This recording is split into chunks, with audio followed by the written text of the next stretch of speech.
This is Survivors and Parents of Murdered Children, the podcast.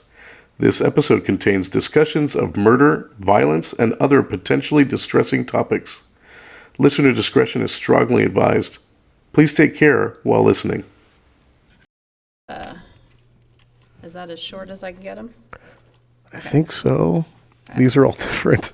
I got them on sale, so they're all a little different. Whatever. Okay. Yeah, so there's a lot of things that I would change. Let's get you to talk on the mic just so I can hear what you sound like. Hi. Everybody can hear everybody? Hello. We can hear Susan. We can hear Lena. All right. Okay. Nice and soft. Yeah, That I doesn't agree. Sound like the Lena I know. Yeah. Putting my work voice on, okay? Well, your work voice was on over there a few minutes ago. I'm in my real work voice, my customer service voice. Very nice. Where do you work? Morgan & Morgan Injury Law. Okay. Really? Yeah. Don't get me started on the Injury. No, Not criminal. No, I got Injury. you. So Yeah, this won't be on the show, but let me tell you, we're recording right now, by the way. But I will not include this on the show. I am a licensed private investigator in California, and I was working a claim a month ago for a simple slip and fall. Literally no evidence of it happening. The representation was Morgan & Morgan, and they were suing the mortuary for $5 million in damages plus $51,000 in medical bills. Unbelievable. You people. Us people. Meanwhile, I could not get a law office to pick up a wrongful death suit. So that They don't want to touch it. And I do have a lawyer looking into it. She was actually my divorce attorney that's gone into injury law and stuff. But yeah, and there's probably nothing that's going to come of it. But I know he doesn't have money and his family doesn't have money. But my understanding is that they could do one based on their homeowner's insurance. So they've gone through, they're on their third private investigator trying to determine if they have any homeowner's insurance because they own their home. You'd have to. Ooh, that's a deep dive to look for. They're on their third different investigator because they said that each investigator kind of uses their own different systems or research, whatever. True and not true. So There are databases that you can buy into with your license. Like they own different databases then, or they've purchased different databases from what the lawyer was explaining to me. So, Yes, but there are a couple that are like standardly used, like LexisNexis. These are names you should know. Mm-hmm. LexisNexis. There's Accurant also. Those are very accurate, given the name Accurant. Right. Accurant is owned by the same company that owns the federal database. So it's very similarly structured, very detailed. I can tell you who your possible associates are just by looking at that report. Who your family members are, who works with you, who lives next to you. Interesting. It's a great tool. So maybe you might want to ask the private investigator if they have access to LexisNexis or an Accurant report. Yeah, There's also an insurance report called an ISO report that will reflect every single lawsuit that someone's been involved in, no matter what. No matter what, it's on there. Yeah. So those are some ideas. I don't have access to the private investigator. It's like all through the lawyer, and we'll see. I mean, I'm not holding out a lot of hope, but it's okay.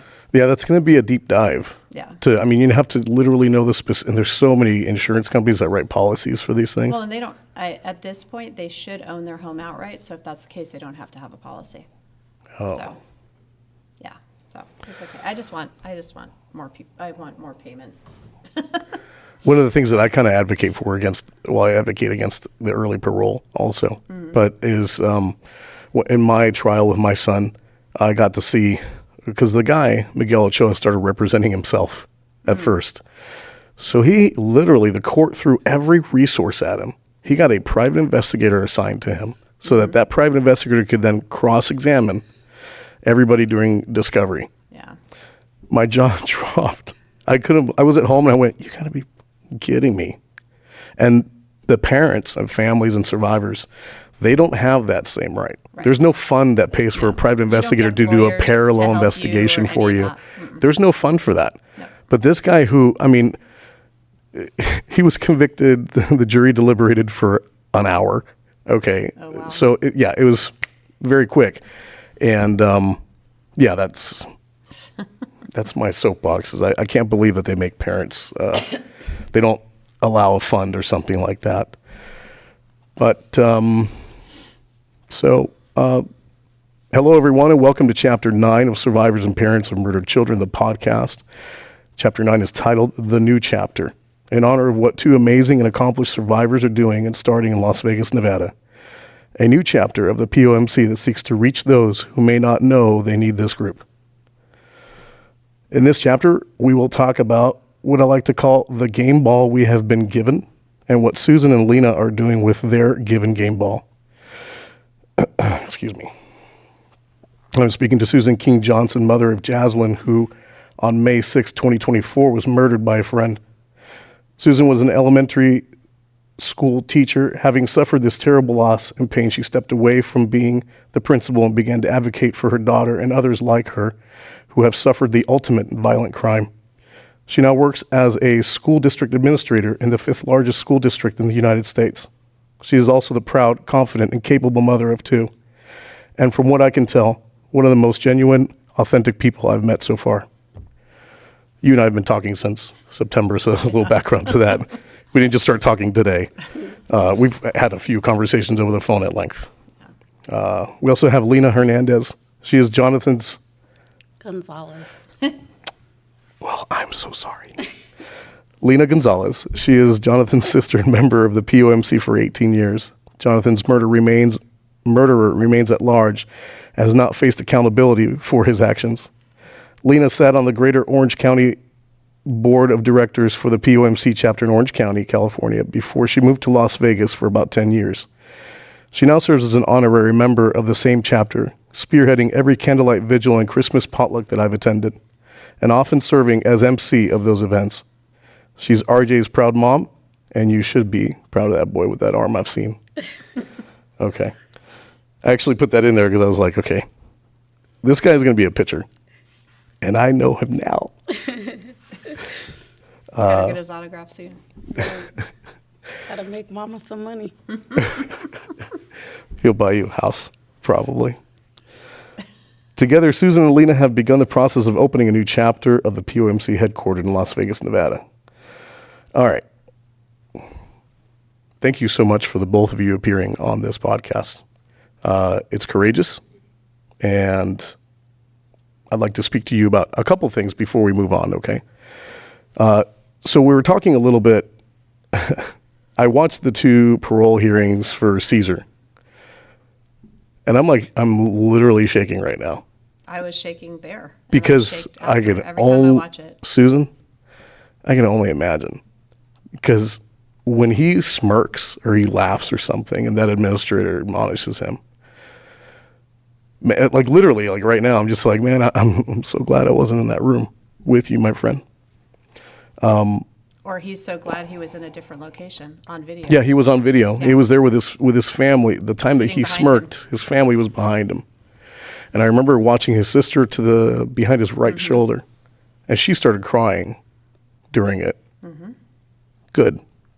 Yeah. I'm actually glad, because they need to feel that kind of pain. Mm-hmm. They need to bear witness to it and see what's actually happening and see how it's affected people. I thought it was very, very powerful for me to see that. So,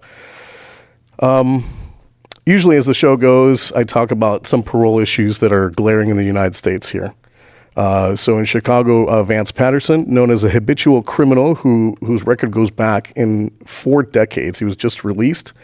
Within 48 hours, he broke into 2 businesses and assaulted a 59-year-old business owner. Carlos Russi was charged with bank robbery in Burbank, California. This is a local one. I've heard about this several times, along with 3 other men. He has a lengthy criminal record, which includes more than 30 arrests spanning several years dating back to 2006, with records reflecting multiple felony convictions with prison sentences in 2005, 2006, 2008, 2011, 15, and 18, with charges ranging from robbery, organized crime activity, and drug-related charges. His most recent charge? On the day after his most recent release, he followed a 71-year-old man from his bank to a local coin dealer, where he shoved the 71-year-old man to the floor and assaulted him and robbed him. when I do this research, I can't believe the shit I see. I just can't. One more. Baltimore, Maryland. Reginald Lively previously served time for 2 other murders. Killing a Maryland man in 2021. This is most recent. This man with decades-long criminal history and his first murder conviction in 1986. Lively, at 68, had twice been paroled for his prior murder convictions, the one in 1986 and again paroled in the year 2000, before his latest murder. He was convicted of second-degree murder in 1986 and served only 8 years of a 20-year sentence. In 2000, in North Carolina, he was convicted of a second-degree murder, was sentenced to 30 years, of which he served 12 years, and was paroled yet again. His latest murder, Lively had stabbed the victim 88 times and provided 17 blunt force trauma injuries for good measure to make the man who the night before had won $1,000 for a casino. So there's your motive. That's just disgusting. That's just in 2 states. 3 guys. 3 guys. And that's my biggest fear with my daughter's killer. Because Every time I try to explain his sentence, they don't believe it. And, Susan, so. Tell us a little bit about Jazlynn. Tell us about what happened on May 6th. So on May 6th, actually that night, the May 5th, we were hanging out, I was a principal at the time, and we were making teacher appreciation gifts because May 6th was the first day of Teacher Appreciation Week. She decided to go take her friend home and then go meet up with this guy who she'd been friends with for several months, like half a year or so. And it was normal for her to meet up with him. And this is Caesar. And yeah. Known to you as Alex. Correct. Because as I heard, you let him into your home several times. Yeah, he'd been over on a handful of occasions. Right. So I try not to even name his name just because Right. I want to focus on her and as much as possible. But yes, so she met up with him, like just a normal thing. We had kind of a system where she'd send me a text so I'd know. I said, even if I'm asleep, send me a text so I know you made it home. So we kind of had a system of communication that way. She had her own car. She was 18. She graduated early, so she finished all her coursework in December and was going to walk the floor at graduation 2 weeks after this event. So they hung out, from what I understand, at approximately 12:30 in the morning, evening, however you want to call it, like a little after midnight. They were sitting in her vehicle. He claims it was an accident. He was playing around with the gun. The gun was close range. She was shot in the face, and just one shot. And then he, based on what we understand from the police and different things, he made a phone call to a family member. That person, they see the pings of the 2 phones getting closer to each other. They also had some call-in anonymous tips that you can't, by the way, use if it's anonymous and they don't provide any information. You can't use that in court or anything like that. But those tipsters had also indicated who had provided assistance. So this person comes on the scene, and over the course of the next several hours, the gun disappears, his phone disappears, and his clothing is changed. Who was this person, if you don't mind me asking? Family member. Gotcha. So, yeah, Okay. One of his family members. So I always get a little nervous about what all I share. I understand. I got legal advice too, because he's going to be out, and I have to be concerned a little bit about my own personal safety. And, Sure. so there was, and this family member has some kind of a maybe slight gang affiliation is the way it was described to me. I don't know if I've never heard of a partial gang affiliation, but anyway. That's like saying someone's a mid-level drug dealer. So, no, he's a drug dealer. I'm a little, I'm partially overweight. I'm either overweight or I'm not, right? I'm a little bit of a gang member. But But anyway, so 12:30 is around when she was shot. They've been able to kind of figure that out based on the phone pinging that happened. He actually, my daughter had taken a picture of him on her phone right before she was killed, so they used the time of the photograph plus the time of the pinging. The last picture on her phone is him holding the gun in his own mouth, smiling and flipping off the camera. So that's what they used as their evidence to chalk it up to playing around with the gun. I use that as an argument of he had control when the gun was facing himself to not pull the trigger. Right. And, you know, he had lots of options about where that gun was facing. He had options of having it in the first place. He was only 17 at the time. He was How did he have this gun? Have a gun. We don't know anything about the gun. The gun was never found. His phone was never retrieved. So fast forward a few hours, 4 a.m., the 911 call happens. He lived maybe a 10-minute walk, if he had walked, but I think he was probably picked up by car, from the location that she was killed. It was in his neighborhood that she was shot and killed, not our neighborhood. He basically, with this helper, family member, went home, told his parents that there had been an accident, that he killed his friend, and to not call 911. So they waited about an hour before, is my understanding, this is all based on, like different reports that I've read, before they called. I know the 911 call was made after 4 o'clock in the morning. And this happened around 11:30ish. Midnight. 12:30. So these parents got the news from their son. He didn't go straight home. Right. Right. But they still waited an hour. Exactly. Yeah. Yeah. And nobody at that point, and this is what, was kind of, I didn't think about this at the time, but you don't know if she's dying in the car. You don't know that, he may think that she's dead, but he's not a medical professional. He doesn't know.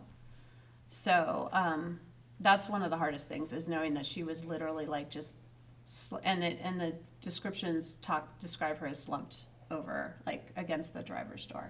So she was literally by herself in her vehicle. Luckily, the coroner's report did confirm that she died right away. So that gives me some sense of peace, I guess. I don't know. But then that was just the initial, frustration of it all just snowballed from there. The notification was ridiculous. This is how I found out my child was dead.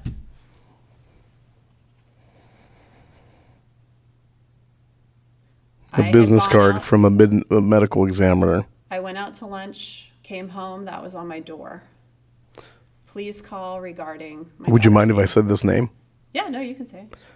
Kristen Peters, you did a fantastic job of notifying Susan that her daughter was just murdered. Thank you so much for your touching words. So I showed up, and that was all I had was that business card. That's my handwriting on the back when I called them back to get the detective's number and everything. So that it's got that and a case number.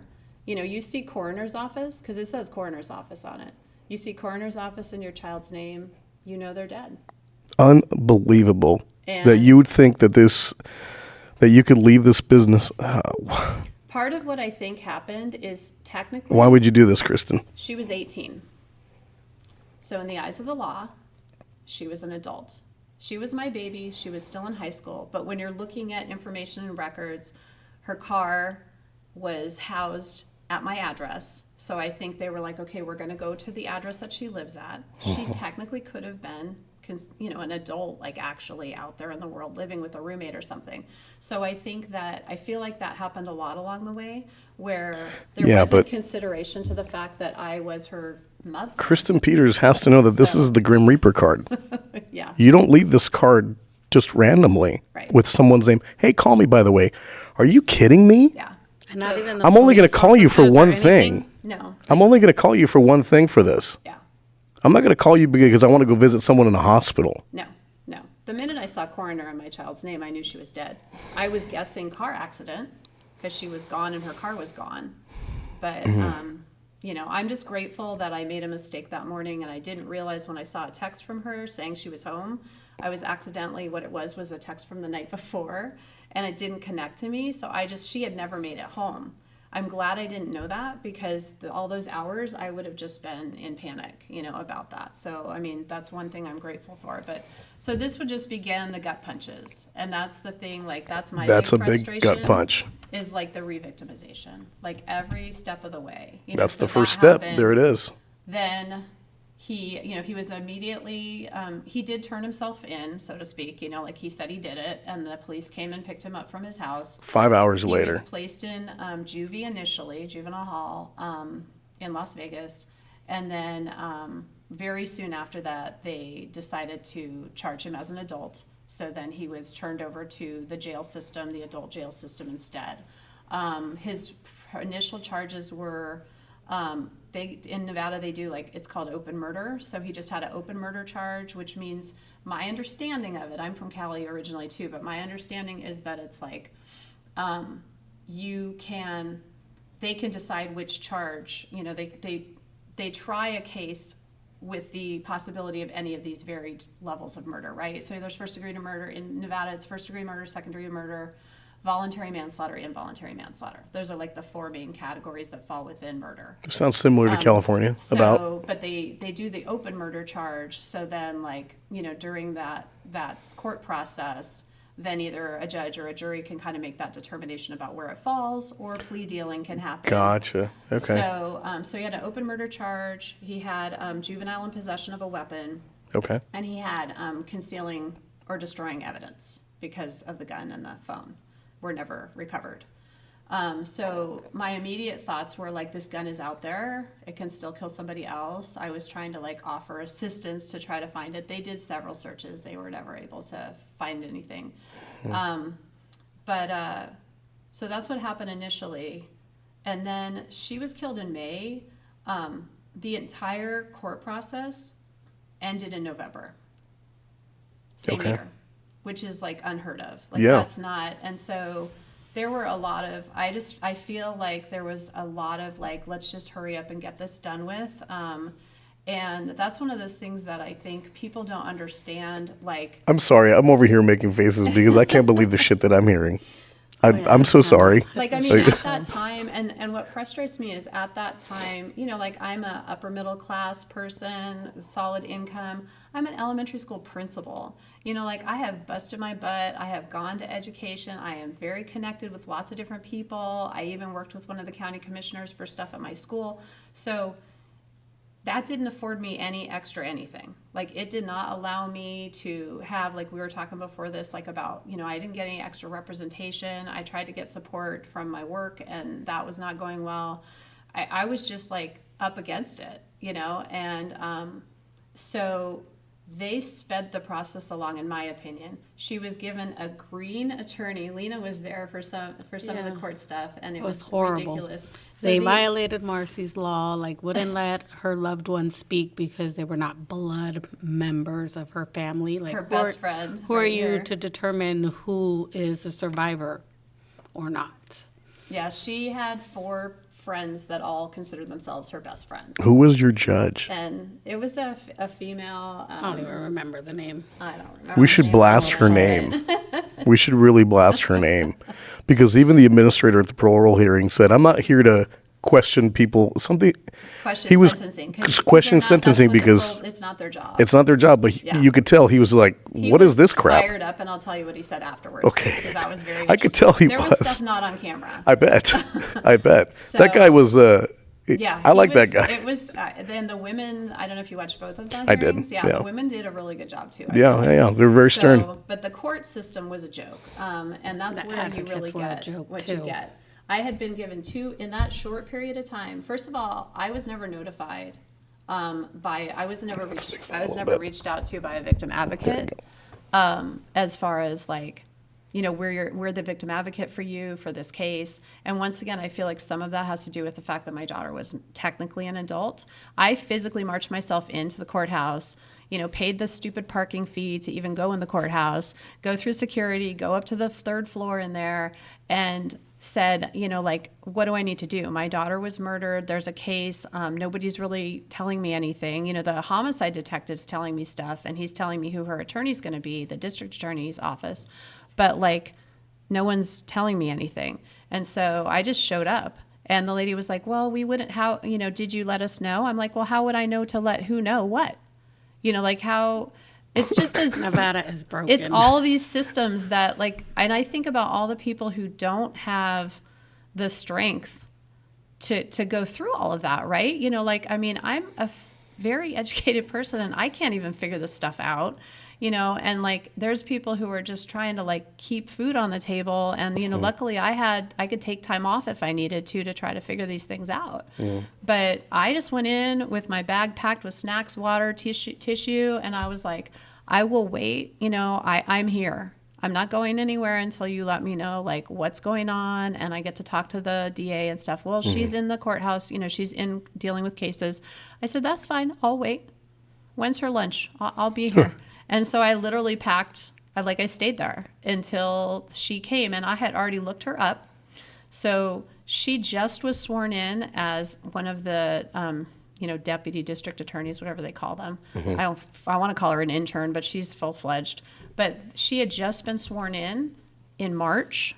My daughter was killed in May. They're working on, the court-related stuff, probably let's say July or something. They're starting the process. So this is likely her first So I'm sitting there case. With the first victim advocate, who was very nice. I kind of liked her. And, she's trying to appease me and everything. And I'm just like, I'll wait however long it takes. And so they kind of shuffled me off to the side so I wasn't sitting in their main lobby, possibly making a fuss or anything. And so I sat in a room, and then I was just talking to the victim advocate. This is where I learned that the victim advocate is not for you. They are there to help the district attorney's office not have to deal with you.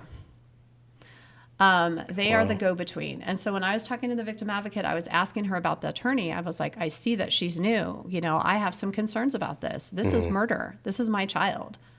She doesn't even look like she's more than a child. I'm concerned. How is she, Yeah, how is she going to argue this case? So I'm telling this to the victim advocate, and the victim advocate had left for a while, and she comes in with the brand spanking new attorney lady, and she says, I understand that you have some concerns. Okay. So I'm like, okay, so now I know that the victim advocate had words with you about things that I was sharing with her about my concerns. Right. So you two are on a team together.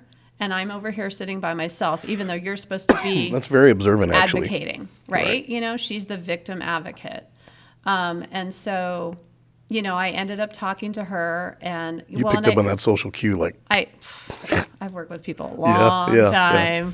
You work with hundreds and hundreds of children. That's sharp, and though. their I like parents, that. I like that. You get it. Yep. But so I ended up, I asked her, I said, how many murder cases have you dealt with? Well, we're part of a team, she says, and we work together, and everything I do goes to my boss, blah, blah, blah. I said, so in other words, that's 0. This would be your first one. And then she shyly said yes. And it was just it was on at that point. So then she realized, I'm in business and I wasn't going to be quiet. And so she called her boss into the conversation, and he came in, and then, it's just everything is a gut punch, right? It's okay, this lady doesn't know what she's doing. The victim advocate is not on my side. Those are the first 2 things that happened to me while I was sitting there. Then the boss comes in, and I'm realizing they're telling me things. I have this notebook I showed you. I kept notes from the very first day one, from when the homicide detective first met with me, what information happened, blah, blah, blah. So you're sitting there by yourself with nobody helping you, trying to take in quickly all of this information. So what I ended up doing is I said, hold on.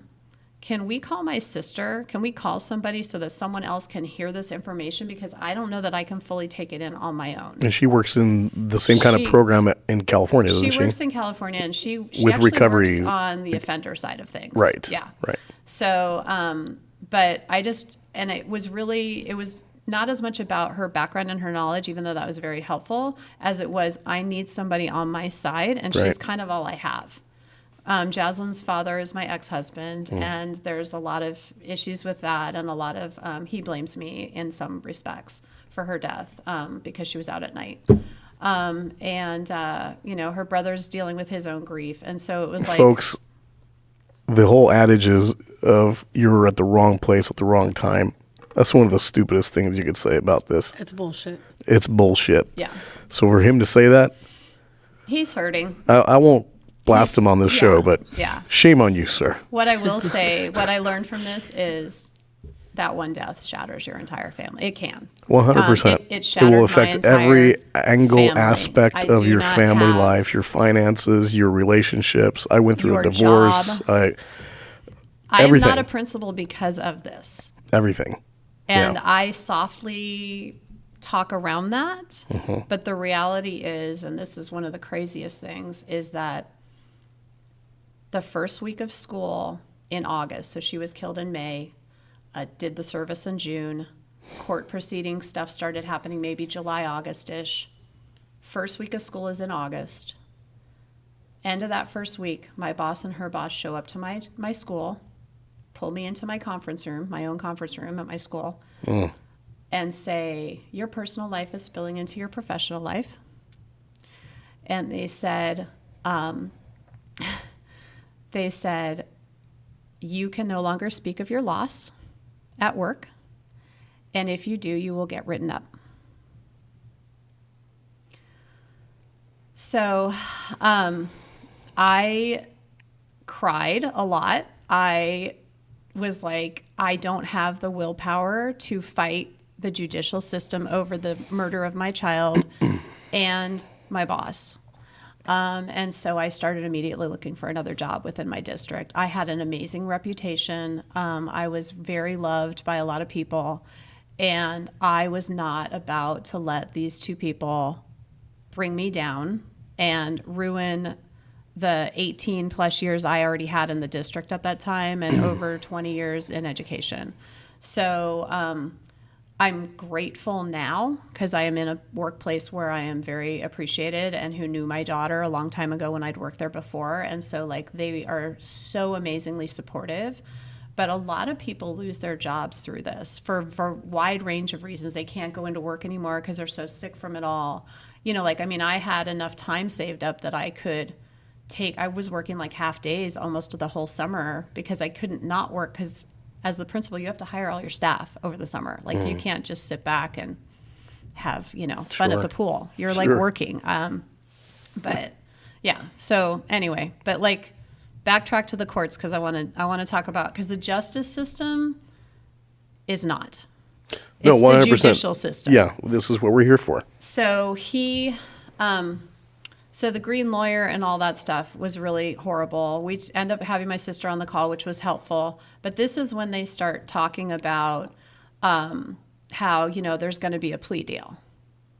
So like we're just new into this whole thing and they're already talking plea deal. And I'm just like, I don't understand. Like, so the trial starts there's in no August. trial. There was no trial.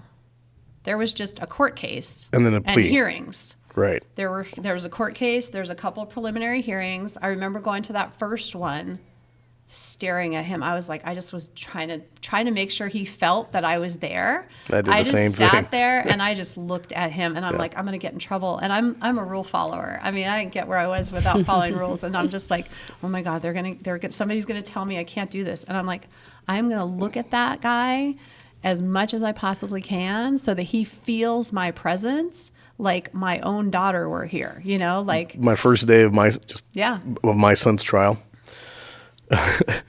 Apparently, I wouldn't stop staring at him. Yeah. And a sheriff deputy came and sat behind me Yeah. for the whole first day. Yeah. I didn't take my eyes off of that guy. Yeah. And he never once looked at me. He almost got close, but he looked down and I thought, that's right, bitch. Yeah. Don't look at me. Yeah. Yeah, I just kept looking at him. And that first time when I went to meet with the attorneys and stuff, not knowing who I would get to meet with, when I left that meeting, I know I'm bouncing around. No, but when no, I no, left no. that It's meeting, okay. I walked to my car. Ironically, the courthouse parking lot faces the jail. Okay. So I get in my car, I sit in my car, I look straight ahead and I go, he's in that building right now. Yep. Like he's legit in that building. And I just was like, I just started bawling. And then I'm like, okay, crap. I'm by myself in my car, crying my eyes out. I can't drive. Like, how am I going to get myself home? So in that moment, I said, I'm never going to go to this courthouse by myself ever again. And that's part of kind of that whole POMC thing too. Like, I'm really looking forward to getting this started. I've been taking all the steps to get it started because no one should have to be alone in this. Never. And you feel very, very alone in the whole process. And so the next times I've never felt more alone. Yeah. And I mean, I'm not Mr. Even Popularity, like but I get along with a lot of folks. But man, when that happened, even my best friend who sang at my son's funeral, he has one time said, you can talk to me about Dean whenever you want. I said, yeah, but I probably won't, Kyle. Yeah. And I haven't ever. Just because, but when I come here to the POMC, this is just real quick, I love it. I love it. I let my intrusive thoughts out to play, and then they go back in, But you need, like, even if, like, in your thoughts and everything, like, you're always alone even when you're around people. Yep. But you shouldn't physically be completely by yourself in that process, right? So, like, every single time I'm like, okay, when I had to go, I had to pick her. She was shot and killed in her car, which happened to have been my car that I gave to her when she got her driver's license. I had to claim her vehicle. When I claimed her vehicle, I actually just signed it over to a biohazard cleaning company. So, like, but I had to sign paperwork for it. And I said, I never want to see that vehicle ever again. No. I can't see that vehicle ever again. I had a friend take me. I'm like, I don't know how I'm going to be. Am I going to be shaky trying to drive myself home? Like, what? So every single, like, all the court things, it's like I have to have somebody with me. Crying alone is the worst. Well, and just crying alone hurts worse than anything. And however, you only truly cry when you're alone. You can really cry a good cry when you're totally by yourself. You sure can. You can really You cry sure a good can. cry. Yep. But, like, aside from the crying, like, you aren't physically together enough to comprehend even to like physically drive yourself home or to, like. And the thoughts going through your head are. Yeah. And especially like at the meetings when you were there with the advocates, like your thought process and your mental state is not all there. So you do need like that support to sit there and take notes for you because you're not going to remember anything like that. So I think that's something also, that we look forward to doing. Yeah, whenever you're emotionally involved in anything, you're going to forget pertinent details. Your perspective is going to be skewed. You can't take it all in. And with something like this is not like your family member who has had a disease process and slowly dies, and you get to go visit them and say your farewells, and when that person dies, you regale each other in the stories. No, this is someone who, in a split second, was taken from you. Yeah. And in my case, my son and I didn't get along. That book is forever closed. Right. I can't ever go into that book and write another page. That's what her dad is having trouble with. That is the hardest, most difficult thing that was taken from me. Yeah. Was the inability to solve my issues with my kid. The pain is insurmountable. I'm sure. Yeah. So that's what her dad is going through that for sure. I can imagine. Definitely. Yeah. But it's like, she's all I lived with. She was the only human being in that house with me. And so to say, like, I love you, be safe, good night. And then to get that business card the next morning. I'm and blown never away by that business card. Never to be able to talk to her again. It's just, but like, so you signed over the car to a biohazard company. Yeah. Right. But I was just gonna like talk about like Lena and I met. So when Jazlynn was killed in May, Lena and I met. I was looking for help. And I was like, there's got to be organizations out there. There's got to be something. The local POMC, there was like a number in a victim advocate book that I received, the police offered. But I called that number and they didn't have a chapter, and I was just like, oh. And I was looking online and they had their national conference was happening in Las Vegas. Of all cities, that's right. It happened in Las Vegas in 2024. Funny how that works out. So 2 months after she was killed, somehow I went once again, took a friend with me because I was like, I don't know what I'm in for. Like, I'm looking at the paperwork, and there's this like unveiling The of help the you didn't know you murder wall. needed showed up on your doorstep. I was like, crap, what's the murder wall? That sounds horrible. Like, I don't know if I can do this. So there's an unveiling of the murder wall that they do like that first night. And it's amazing. I went to it the second year, but that first year, I don't even know, like, as I'm thinking about it, like, you probably have better understanding of how I was in that moment. Like, I don't even know how I physically was there, honestly, but I just knew like I needed something. Like, I needed people. I needed to understand. I remember talking to the prison guys from California to try to better understand what might happen moving forward. Like, it was real fresh. Like, I didn't know what charges would happen, what sentence would be like, or any of that. And Lena's mom was there. I happened to sit at the orange table because there was only like 2 or 3 of us that were kind of from Vegas. And so I was with and so they put me with Orange County because they had a couple seats at their table. So I met Deb there, and then Lena and her sister came like one of the days or something. Well, I was there right? at the conference with my mom the whole weekend. My sister came and Christina. That's right. Sorry. Yeah.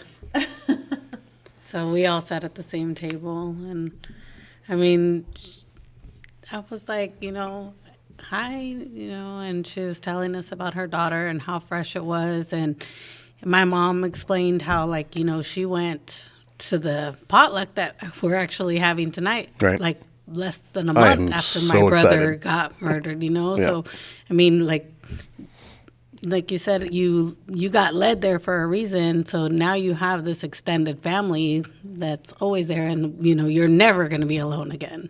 Yeah, yeah, and it felt right. Like, I have some people that I met in different states that I'm still like very, still, it's only been 1.5 years, but like I'm very close to. And I told myself I'm going to go to every year's conference. But that same 2 months in, I was talking to my friend who came with me about like, we have to have one of these in Nevada.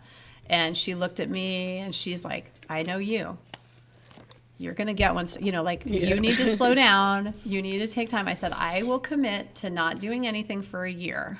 I said, I promise I won't really look into this for at least a year. But we need to have this here. And Lena had shared how like they used that to have one. We used to have one out there, and then as the person that was running the chapter just wasn't able to do it anymore. And prior to meeting Susan, like I had like these late nights where I couldn't sleep, and I was like, I gotta open the chapter. I gotta, Right. and I had reached out to National, and what do I gotta do? And they're like, oh yeah, we can help you. We'll fast track you because you've already been a board member. You just gotta find the place, and you gotta do this, and you gotta do that. And then I was like, whoa, like, I'm a single mom. I work full time on baseball, and I was like, oh, okay, well, maybe I can just be like a point of contact until somebody else can help me out. And and then when Susan started talking about it, I said, I'm with you. I'm with you. Let's do this. And then I was like, okay, but we got to wait a year. I mean, I said, whenever you're ready, call me when you are ready. I'm there. Yeah. But then this summer's conference I went to, it was in North Carolina. And, of course, Deb was there again, and some of the Orange County people, and then other people that I'd met the year before. It was like a reunion. It's like, hey, my friend from Wisconsin and my friend from Alaska or whatever. It's like just meeting up with people. Yeah, it is. Like, honestly, a big family reunion. Like, even all the siblings have their own, clique. Group. Yep. Yeah. So when I saw Deb this time around, I was like, listen, this needs to get going. Like I need some help here because, the organization is very small at the national level. And so, I just needed to make sure. And I've gotten close also with the LA chapter. And so she was there too. And she's on the board, I think, for national. And so She's on the board of trustees, isn't she? Yes. Yeah. So Kathy, I haven't talked to her in a while. yeah, she's amazing. Yep. She's and so I've been she's to cool their people. Yep. online meetings. Because I can, and it's helped me kind of like learn and see what the meetings are like and everything. So, we're doing it. I've already had my 2 phone interviews with National. I got the first packet. There's like 3 packets. So I have to go through this whole process to get it going. But my goal is June. And, but now I've kind of pushed it forward. I think it's going to be like April, May. I don't know. We're going to see. But, that's how stuff starts, right? Right. Yeah.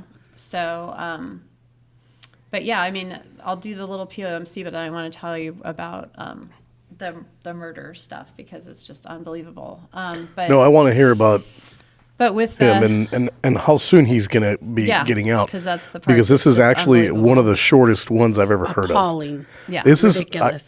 is. We can circle back to that. Okay, so Oh, we'll get there again. okay, well, let me just wrap up because there's not a whole lot more of the POMC because it's not happened yet. But But there is a whole lot going on. There is a lot going on. I met, so I saw on the POMC has a Facebook thing. And so I saw on Facebook somebody had posted about, gosh, I wish we had one in Henderson or Las Vegas. She lives near Henderson, which is in the Las Vegas vicinity. And so I responded to her, like, I'm working on that, reach out to me. And so we connected. She's an amazing person. Her first name is Danielle. And she also had a daughter killed. And I love her phrase. She says stolen. Our children were stolen from us. 100%. And I love that. And I'm always trying to remember, okay, she wasn't taken. She wasn't killed. She wasn't lost. I hate when people say lost. No. I didn't lose her. Yeah, I didn't lose her. It's not like I can. It's not. this all goes she's goes behind towards the tree what I over always there. say. No. I always say, you can't explain murder. It has to be experienced. Yes. It's one of those things I can talk all day long, but until you experience it, then you really know. So it goes along with what you're saying. For sure. So Danielle and I started having a monthly breakfast. And, we bonded over phone calls and texts and our daughters. And we started talking about, we thought, even though our daughters are 20 years apart almost, we just talked about similarities and things we missed about them and all that kind of stuff. And then we'd have breakfast. We'd talk, cry, eat, cry, talk, eat, cry, all that. And Sounds like a great prescription.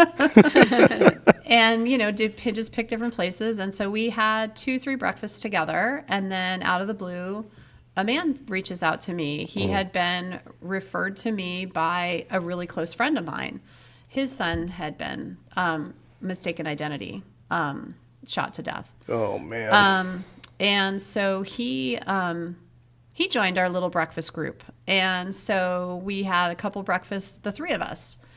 And then I had said something to Lena about how I was getting together with a couple of people, and she's like, well, I want to join. And I was just like, she had FOMO. I know.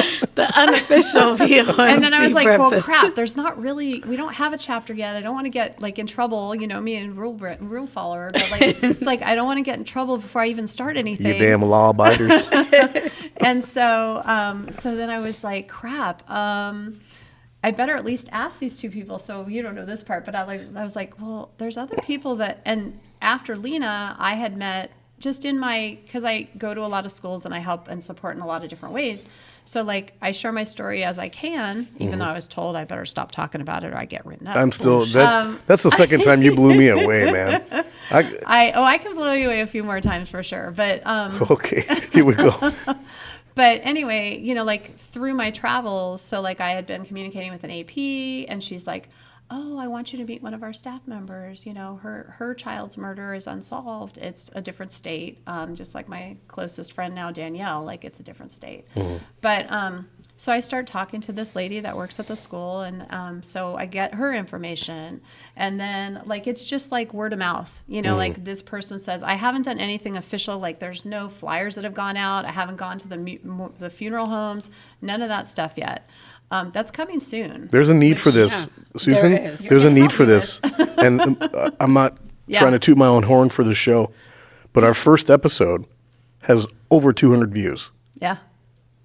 There's 10 people at a POMC meeting. Right. Once a month. Right.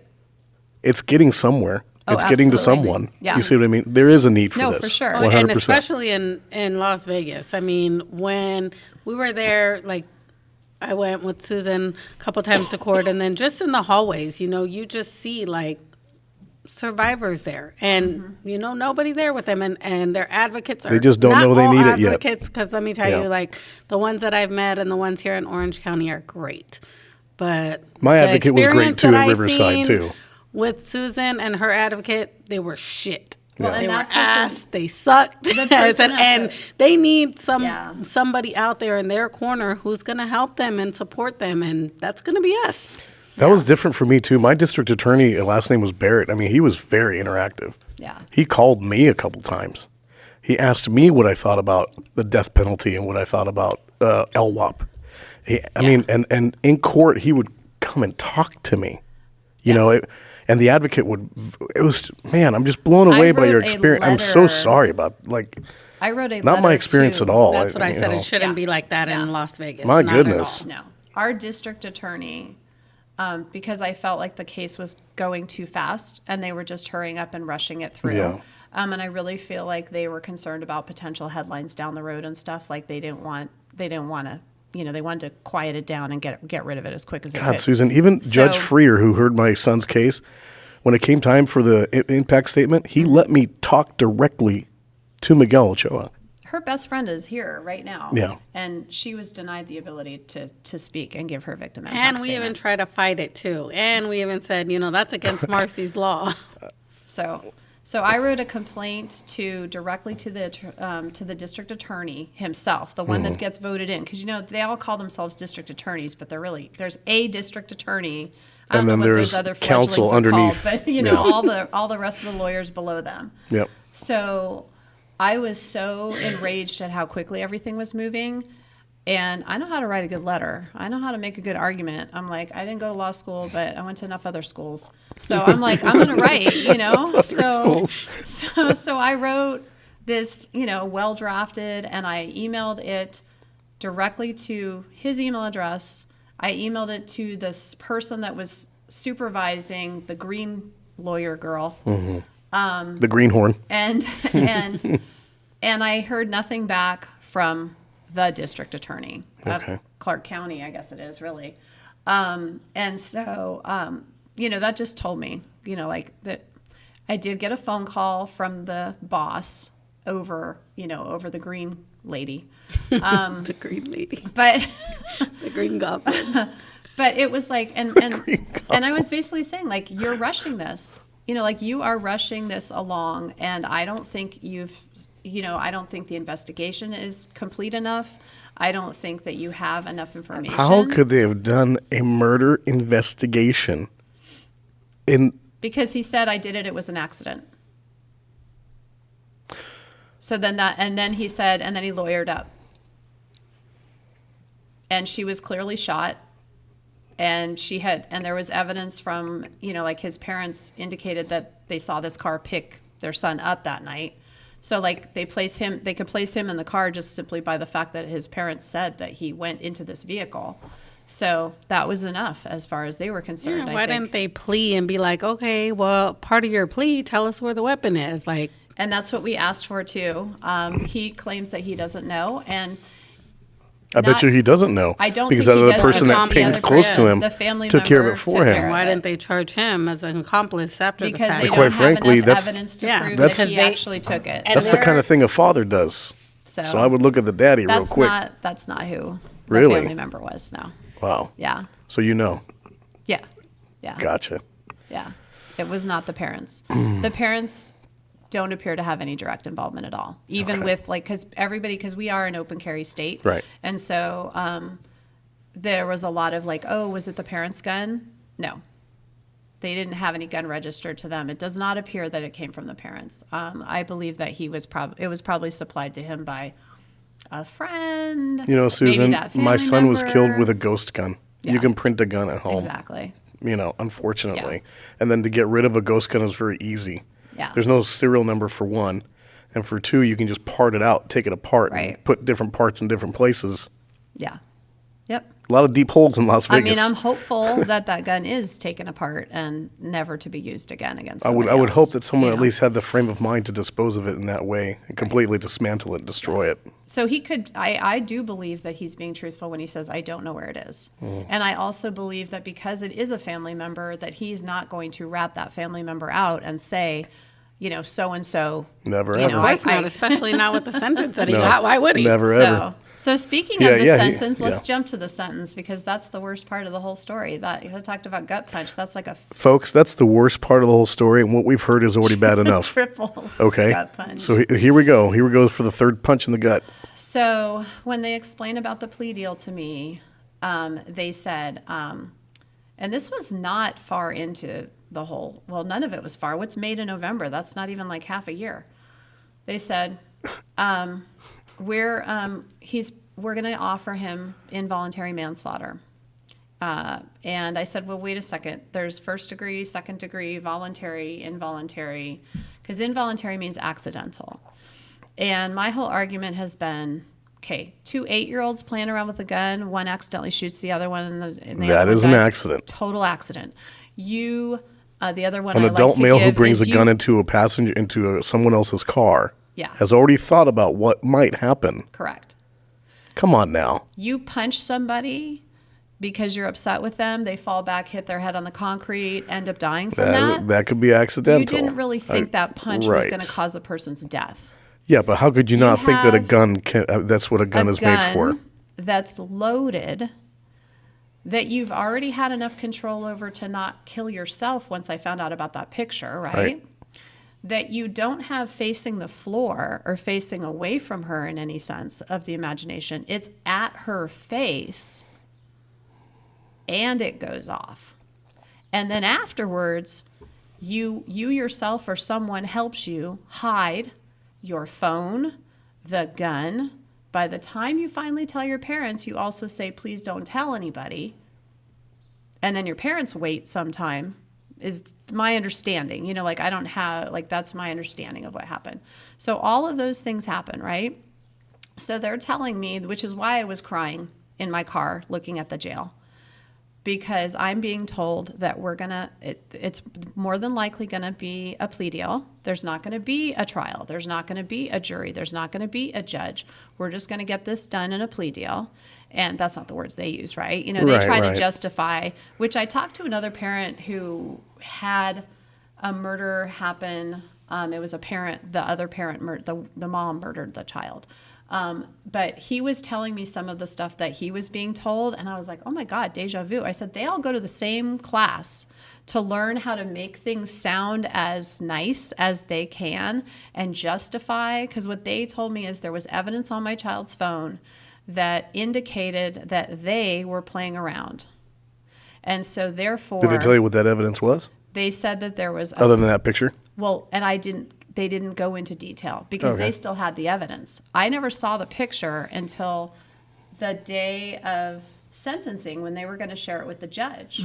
Remember, they had it printed out. I had not seen the picture. And then there's a video on her phone also, which is basically him bullying my daughter. And there's a gun involved in that. And that's from another time. What do you mean bullying your daughter? He's basically, I don't know how much detail I want to go into or not. Oh, why not? Should I just be honest? Yes. Okay. I can tell you right now from looking at him, he's the scum of the earth. And don't worry, you won't get in trouble. I will. So it's okay. He's a piece of shit. They described, so what they told me was there is a video on her phone of her holding a gun and that she's holding it and they're laughing. And so that was their idea of evidence that she was playing around with a gun. So I didn't see the video. I didn't get to see the video till after all the court stuff was over with and I finally got to obtain her phone back. When I viewed the video myself and then I actually showed it to my sister who's got some background in domestic violence, the gun is in her hand. He's saying, do it. I don't know if I can swear or not. You can. We've been. No, this is said- censored. Do it, pussy, motherfucking pussy, do it, do it. And he's saying that to her over and over. It's a short video, but he's basically egging her on to hold the gun up to herself. And that happened, I think it was about a week before she was killed. So it wasn't like a one-time thing, like he just happened to have a gun with him that one day. So it's something that he But they obviously used it carries with to him hold all the against time. It's interesting that this came up but they because- used it to hold against her as if she was playing that night. And I said, what evidence do you have of any that she was playing? So for premeditation, they have to prove premeditation for first-degree murder. Right. I have this argument with a lot of people. At what point is this murder not already planned? Right. Do you see? Well, to me, that's There's yeah.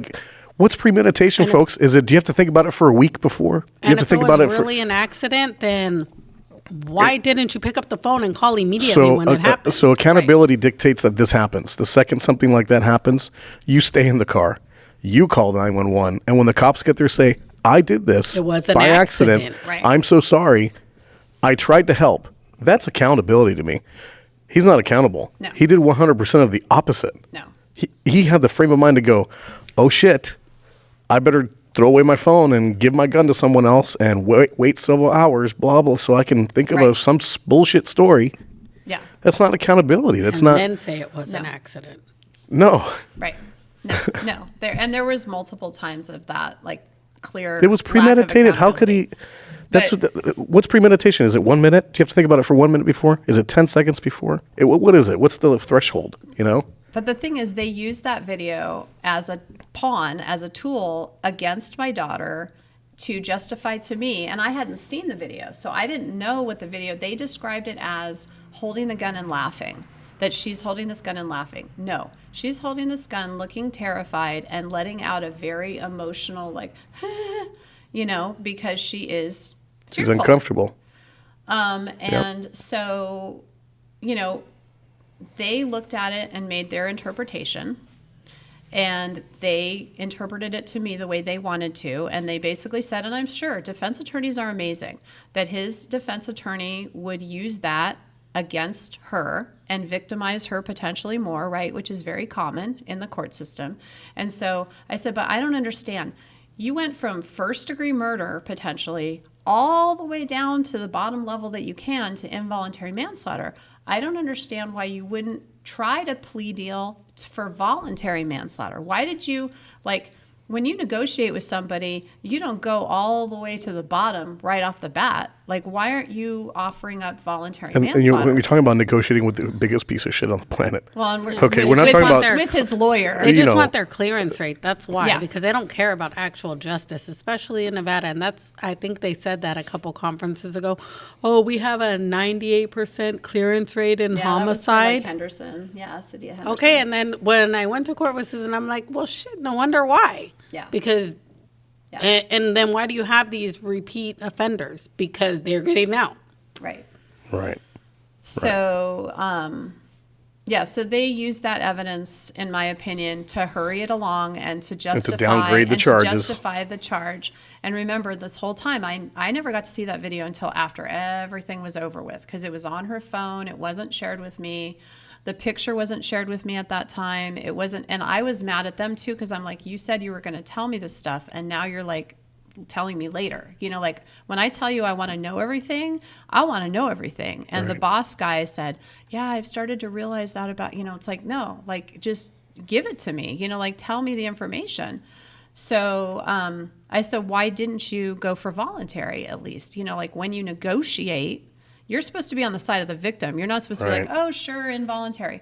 And he said, well, we know his lawyer. We've worked with him before on other cases. He would never take voluntary. I don't give a crap. Are you kidding me? You offer him voluntary, and then you see what happens from there. You offer him voluntary and then say, okay, we'll see you in court. And then there's proof. All those guys go to the same cocktail parties. Yeah, Yeah. because There you go, because they just told you that. What I noticed So now, happens. We know now this he's in guy. charge, right? Yeah. So the defense attorney is They in all go to the charge. same Christmas party, folks. Yeah. But I'm just like, okay, I don't, that's when I got, really frustrated. Well, the whole time has been frustrating. So bottom line, Unbelievable. he kept up with his accident thing. He kept throwing excuses out there. We heard lots of excuses. We never heard any what actually happened. We said, you know what, listen. You heard zero accountability. We want him to say what happened. Right. Does he describe need- what happened, dude. He doesn't even need to say what happened when he pleads guilty to involuntary manslaughter. He said something along the lines of he was holding the gun and he caused the gun to fire or something like that, killing her, but it was an accident. So he never really says, you know what, So he caused the gun to fire at the precise time that it would do the damage. Yeah. So, you know, there's more going on, and we'll never know. And I've kind of come to the realization that, like, is any answer going to be okay with me? You know, like, is there any response? You know, I've told people that because people always want to know, like, why? What happened? You know, like, was it this? Was it that? And I'm like, okay, let's say it was over money. If it was because she had $1,000 and he wanted that money, would that somehow make it better? Right. If, you know, and I asked, like, was there any illegal activities? You know, like, are you telling me that my daughter was involved in, because she was a generally good kid. Did she, you know, smoke a little here or there, whatever? Yeah. Right. But, you know, she was a good kid. And so it's like, you know, was it a drug deal gone bad? Was it, you know, no, none of that. You know what I mean? But it doesn't matter But in still, the end. In the end, why he would was that matter? holding this loaded gun Right. near her face. Right. And he shot her. But so what happens is, as you already know, like, every one of those levels, murder 1, murder 2, first degree, second degree, voluntary, involuntary, as you go down the levels, it reduces the level of felony it is. So their justification too was, we want to get a felony on his record. You know, he's only, at the time he was 17, he's 18 now.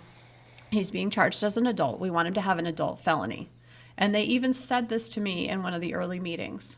That way, when he reoffends, and he will. Is that what they said? Yes. Get out of here. That way, when he reoffends, or maybe he said, they might have said, and they usually do. Okay. 67% recidivism rate. So folks. that way, when he reoffends, he'll have a felony on his record, and he'll get a greater sentence. So my daughter is the sacrificial lamb. Right? That's basically what they just told me. Mm-hmm. So that was their whole, like, we want it because, you know, we don't know. You never know if it's tricky if you take it to court. And that's what I noticed when I was talking to that other parent is, like, the things they tell you, the lines that they give you about why you should just be okay with this. Because, you know, I don't have a say anyway. They get to decide. Right. It's the state of Nevada versus him. It's not about, you know, it is all about me, but it isn't about me, according to the way the system looks at it, right? So the involuntary manslaughter is the same. I had sent you something about that. Like, it's stupid. Like, it's the same as like trading in a fraudulent chip at the casino. I mean, it's like ridiculous what level of felony it is. There are no other felonies at that level that have a death involved in it, right? As involuntary manslaughter.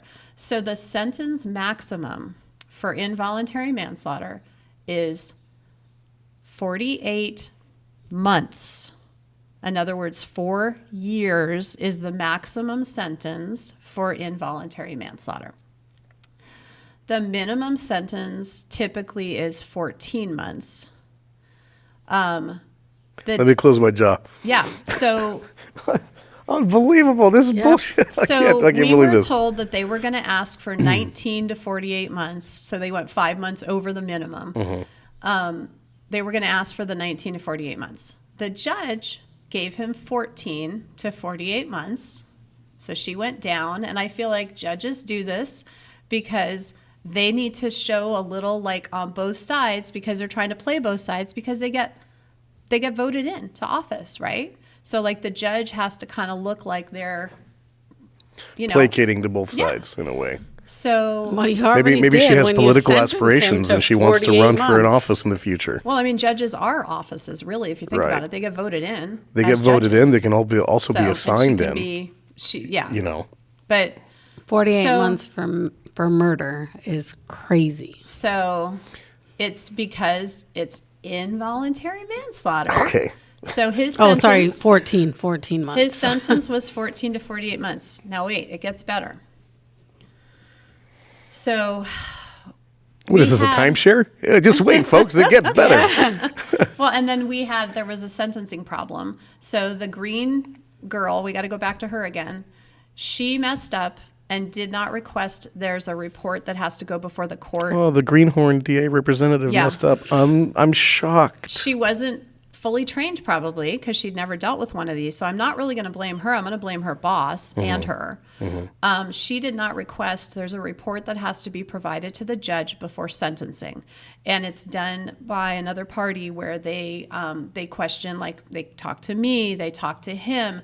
They gather up all the details about kind of the case and stuff, but it's to help with sentencing. And so it's provided to the judge in advance so that when they're sentenced, and I have the name of it somewhere in my papers, but I want to, it's like a Bible. it's got 3 letters. It's, but anyway, so that report is put together in advance. The lady who's doing the report calls me on a Saturday, but it's not any Saturday. It's the Saturday before the court hearing. The court hearing was on Monday or Tuesday. Yeah. So she's calling me on Saturday asking me these questions. I said, I'm sorry, court is like Tuesday morning. Is this normal? And she said, no. I said, what's the normal timeline for you to get these be requested? She said, usually at least 2 weeks in advance, we have these completed. But we're backlogged, and my boss had me come in to get these done because these need to be done, blah, blah, blah. You know, she was good about not throwing anybody under the bus. But in retrospect, they didn't put the request in when they needed to, right? She probably thought about it at the last minute, or somebody told her, hey, you got to get that report requested. So they rush jobbed the report that goes to the judge to help with the sentencing aspect, although the sentence is bound by he pled to involuntary. So she can't give him more than 48 months anyway, because that's what the law says. So we show up. Lena was there for this one. How mad was I at that? So livid. It was ridiculous. We show up. And wasn't it my because supporters. the defense attorney said something like he didn't have enough time to review them before they were submitted or something like that? Yeah. So we show up for sentencing. This is going to be the grand finale. Like we give our victim impact statements. He's given his actual sentence. That's kind of like that hearing. We got our buttons on at the courthouse. I've got friends with me. Her friends are there. And then it turns into... Oh, and your sister came from out of state? My sister and her kids. So my niece and nephew and my sister drove there from Riverside. We're all there, ready for the sentencing, and his attorney pulls Your Honor, I have not had time to review this with my client. We just got it last night. And she even said, well, I looked at it, like in the middle of the night, but she knew he was right. Like he's allowed an amount of time to not only review it, but to go over it with his client. Right. Because, the offender has all the rights 100%. in this whole process. Yep. And so... Lena did a great job because she was talking about Marcy's Law with the victim impact statement stuff pretty well. But yep, it still didn't work though. No, but we get told right before he's going to say that, Miss Green comes over to me and says, can I talk to you back there? And there's a room at the back of the courthouse that's like its own separate little conference room, but it's attached to the courthouse. And so she and the victim advocate, who I've never met before that day, because I got a different one. Right. Because, in 4 months' time, it's appropriate to give you 2 different victim advocates, right? So the 2 of them are sitting in that room. When they call me back, I ask my sister to come with me because I'm not, remember my rule, don't do it by yourself, don't do it by yourself, don't do it by yourself. If you're listening to me, whoever's listening to this, don't do any of this shit by yourself. No, she's 100% right. She and I go back to the back. Lena kind of comes back too because Lena's like, I'm going to be the advocate. I'm going to be in here. So that's good that you were there. So this is when we find out about the photograph. They show the photograph to us because she's going to present it to the judge. And then, because she called us back a couple different times. So then the pièce de résistance was when she called us back and tells us that we're not going to have the sentencing. Oh, but they also told her, and the impact statements, I guess her They sister wasn't allowed to speak. The defense is not going to allow them. So her best friend, who's like a sister, wasn't allowed to speak. Her own aunt wasn't allowed to speak because they're not immediate family. They said it had to be like the parents, the sibling, and only the grandparents. Like the aunt wasn't even supposed to speak. I'm like, that's way- bullshit. the That's way not it's- Marcy's law. Like, and then eventually Yeah. they did let the aunt speak, but they didn't let the best friend speak. But I was like, that's not Marcy's law. Like, you're violating Marcy's law right now. The like, way that it's legit. written in Nevada, it does clearly define parent, sibling, grandparent. Then there is a line that basically says other people as determined appropriate. So that's that blanket for like other people. But like the defense attorney was like, they're all saying they're her best friend, like who's to say who's the best friend? And But I'm just also like, the aunt. Like, so how are you to say that the aunt is not an immediate family member? Like, that's bullshit. So the judge did allow my sister, the aunt, to speak. yeah. Eventually. But why do you But- have to get permission for that? Yeah, why- because that is why do you have not to part argue of- for that? Yeah. But, because he's a defense attorney and they're going to argue all that crap. So when we find out, I gotta tell you, Susan, this is shocking.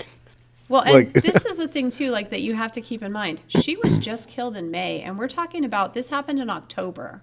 Yeah, that's wild. The murder The investigation. initial- the I- initial- Everything so fast. Like, Ooh. The initial sentencing was in October. you don't want it to be that fast because they're cutting corners. well, they clearly they did. They're All doing of them. something. All They're- of them. Yeah. So Wow. when we It was a find whole out joke. when we find out that it's not happening, I was beside myself. I was like, I don't, like you fucking screwed up. Yeah. Like, you didn't do what you were supposed to do. Yeah. Like why? And she didn't even know what to say. Like, And right? Susan was like, My sister and and I I'm were sorry yelling. because I am very educated and I don't speak like this, but I am fucking pissed off.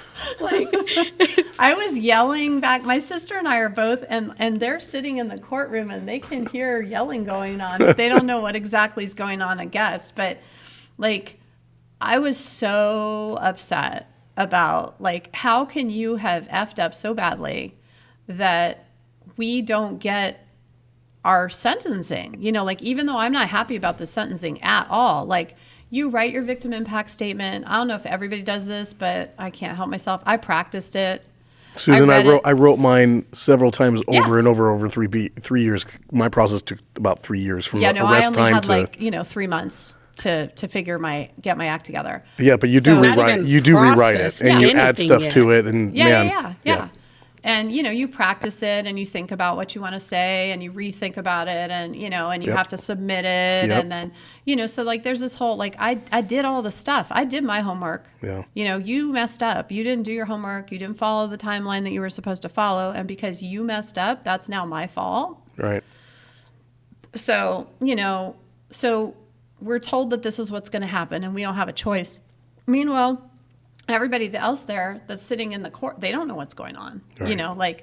So we come back out and then everybody gets to hear that this isn't, and I realized none of his family was there. You know why? they already knew. The defense attorney. Because they got the heads up before you did. Yeah.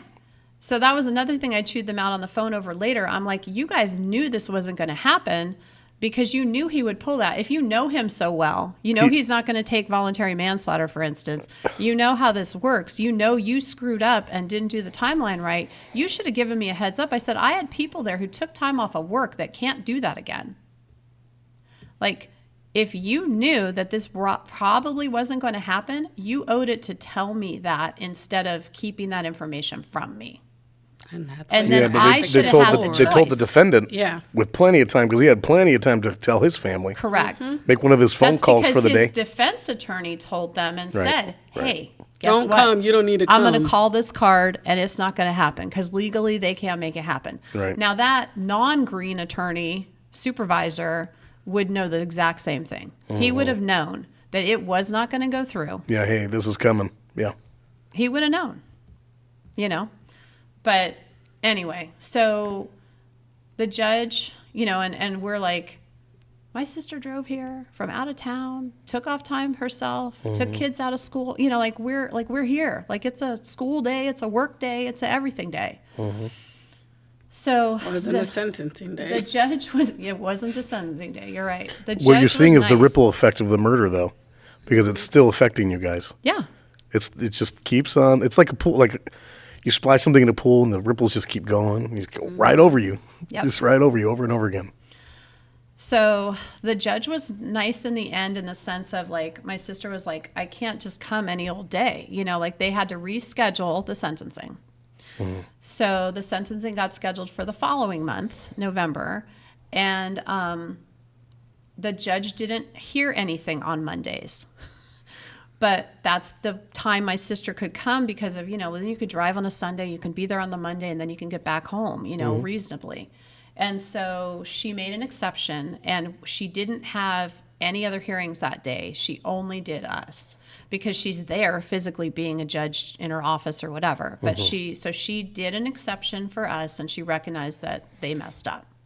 So, and that's when I wrote another letter to the judge complaining about, because I said, you know, in a hospital, if there's a problem, you reach out to the ombudsman's office. Right. I said, who's the ombudsman's for the court system? Like, I want to make a complaint, like a formal complaint about how much you royally messed this Those over. guys go to the same cocktail party probably, though. Well, what I was told is you can just complain to the judge, basically.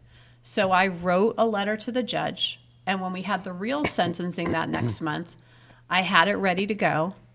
And I told the judge like I wanted, and she's like, I'm not really understanding what this is that you want to give me. And I'm like, well, let me, here, read it, and then you can see. Do you know, by the way, I never got a response to that. Of course not. The only response that I got was the Green attorney's supervisor gave me a phone call. Basically, I was asking for a formal apology for their mess up. Right. And that the people who messed up take ownership and right the wrong by telling me that they screwed up. And I think his call is intended to be that. The judge herself never responded to it whatsoever. Like, I've looked into this, I agree, anything like that. Not a note, not a nothing. Right. And I got one call from the Green Girl's boss because, he had to probably. But that's not the worst part, because the worst part was the sentence. So let's get to that. Right. She gave him 14 to 48 months. I thought that was the worst of it. We left the courtroom. Her friend that's with us today was very distraught and was like, I don't understand, like, what just happened. And I get that. Like, I had time to prepare, and I had kind of told the kids what was going to happen. I call them kids. They're young adults. But Yeah. And We're old enough to call. we get out them there in kids the now. hallway. Were you there for the hallway conversation? Because you may remember things I forgot. But we get out in the hallway, and her closest friend here was saying, like, I don't understand, like, how can he only get that much? Like, that doesn't make any sense. Like, I don't get it. Like, how is that possible?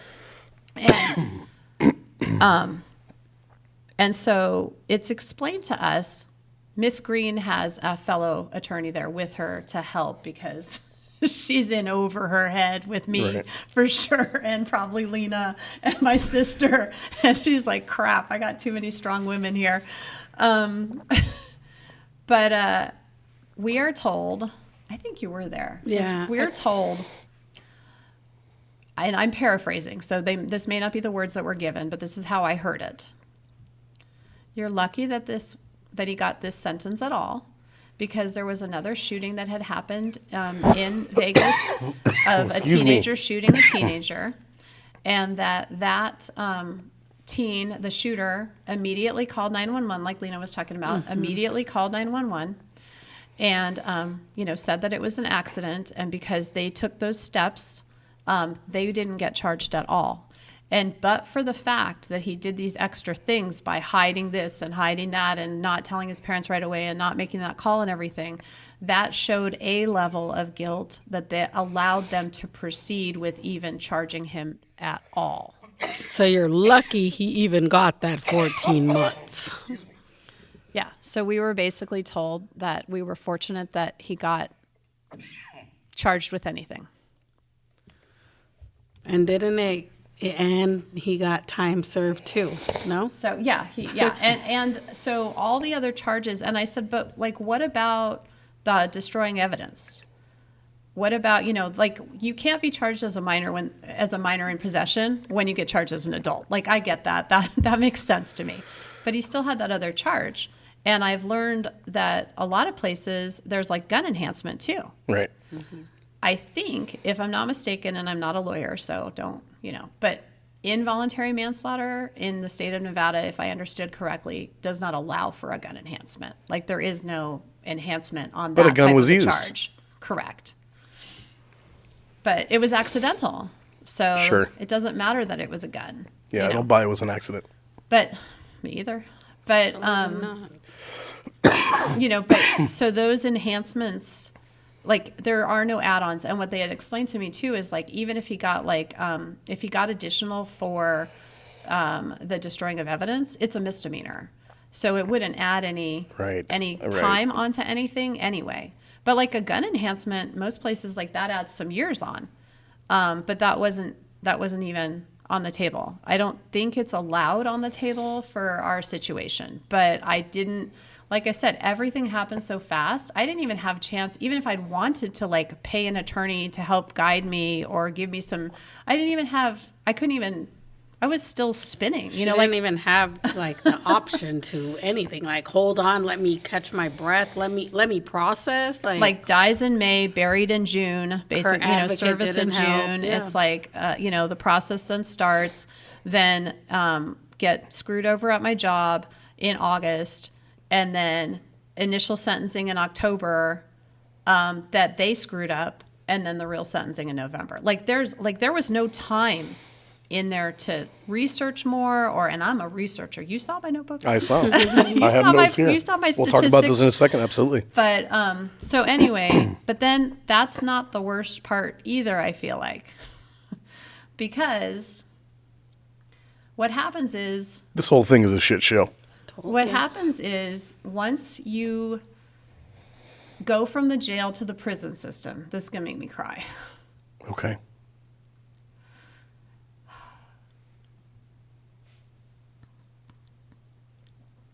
You get a letter from the Nevada Department of Corrections, and it lets you know what the sentence really looks like in reality. And the reality is that 14 months minimum means he's eligible for parole at 14 months.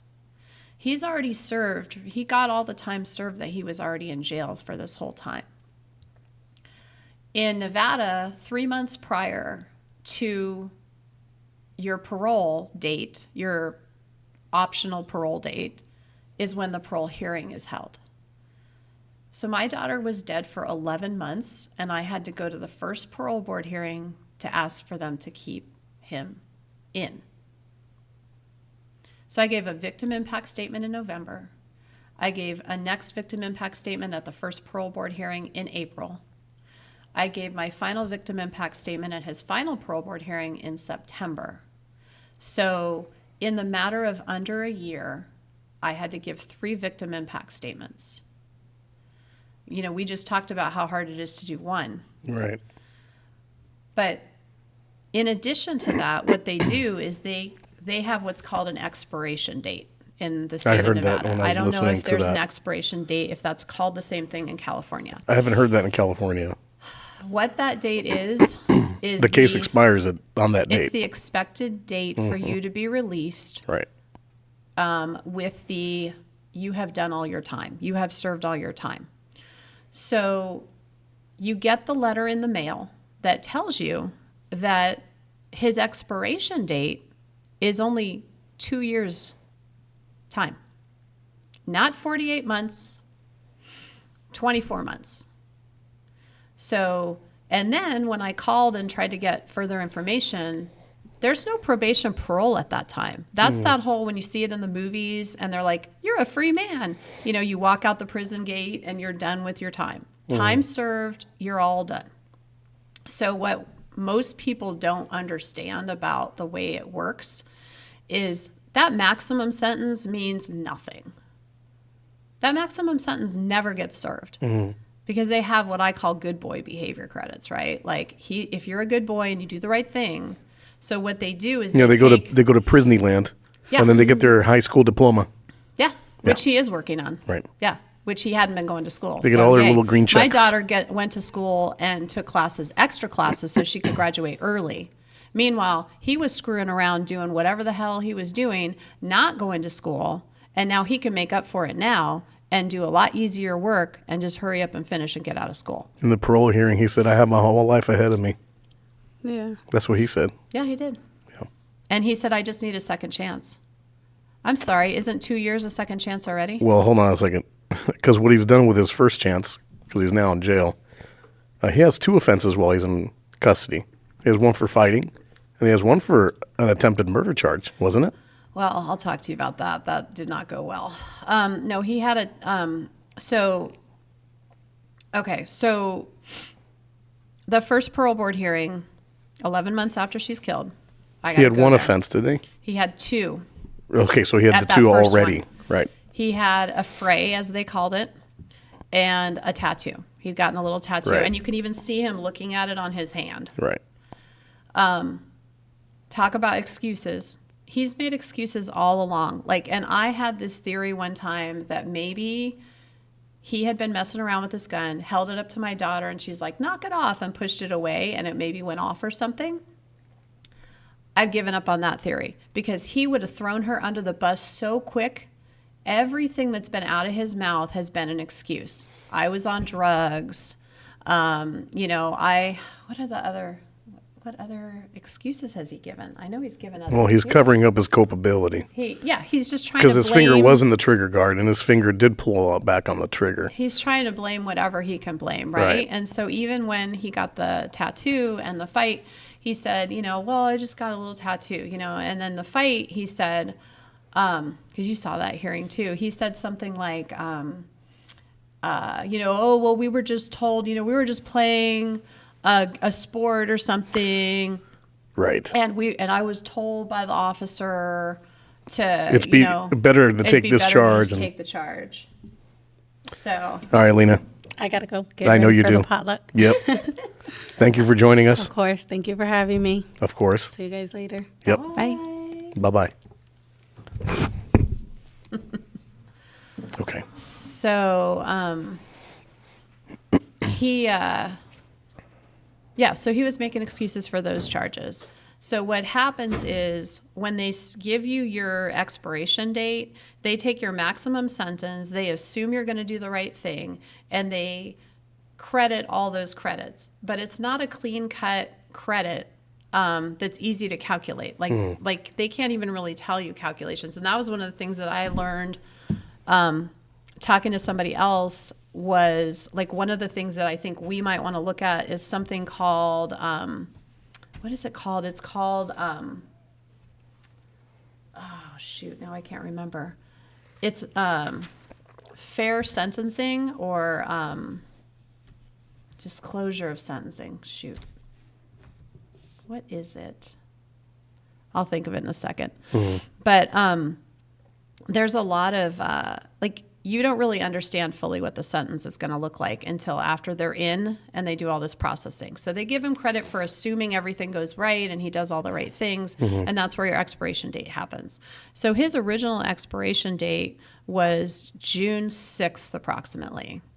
Then when we went to the first parole board hearing, I learned that it was like June 22nd.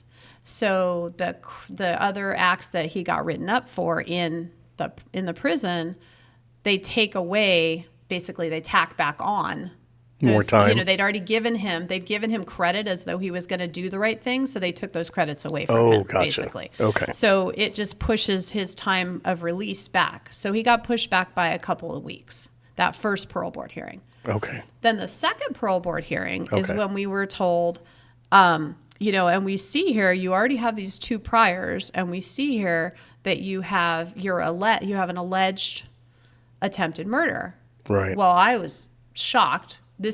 You don't get to find these things out unless you go to a parole board hearing. Right.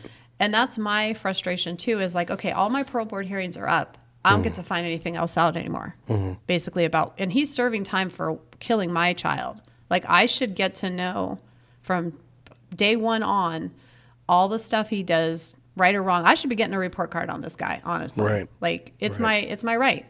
You Right. stole my child from me. You owe me. Mm-hmm. I should see you're being an upstanding citizen in there and doing what you're supposed to, or you keep messing up. Right? I mean, I should be able to see that. I don't understand how he still qualifies for parole with an attempted murder charge looming. What I don't understand What is is going on? how you can act as he acted in that hearing. Right. And you watched it because Yep. luckily you can get the videos free of charge. Yay. Unlike the homicide report I'm going to have to pay for. You can get that free of charge. And you just, request it. It's, I guess, considered like a public record, right? And so, Everything he says is disingenuous. Like, yeah, his approach, his demeanor, the way he formulates his statement, the way he speaks, the way he carries himself. He was fed these lines. he's an 18-year-old, uninformed, Uneducated. and not grown. Right. He's not developed as a person Right. fully. And I'm not trying to make excuses for him. I just No. recognize You can read right through him. He's like a veil. he's not, a fully developed person. Right. Therefore, remorse can't happen. Right. How can he be remorseful? He can't even take ownership of what happened. Right. How can he be remorseful for something that he doesn't fully No, own he up can't. to? There's steps toward that, and he's not It's taking any of them. It's not. And how in a couple of years, even if they have an amazing program for Right. restorative practices or something in the system, which they don't, how would he reform? There's nothing in there that's going to reform him because all he's doing is sitting in there, going to school, playing sports and getting in trouble for that. No, he's If in you listen to what I him, call I call it Prisneyland. Yeah. Because Yeah. he's that young to where you said he was first in youth authority. No. No, He was in juvie for one night. he was in juvie for so one That was night. for Okay. this circumstance. So he'd had one prior, they said. He'd had one prior incident, which I don't even know the details of that. And I don't know if I ever would be allowed to get those because it was as a juvenile. He had there was sure. something that they brought up. And I only found out about that from, I think, the parole board hearings. Honestly, the parole board has been the most validating experience, even though none of it's validating. But like of all of it, I felt like it was the only time that not only were we heard, because her friends came, the last one, they didn't plan on speaking, but once they saw his horrible behavior, Yeah.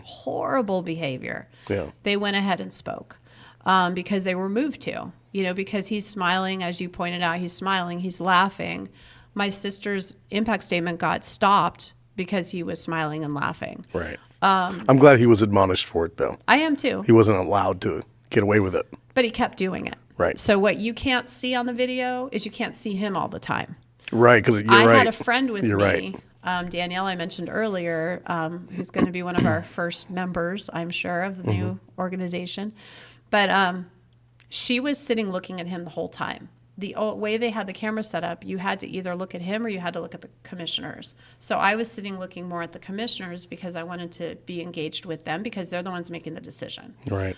But every time I would look back at him, he was smiling, smirking, smiling, laughing. That's what the friends saw too. That's what kind of compelled them, I think, in some ways to speak. Plus, it was like their only opportunity to speak.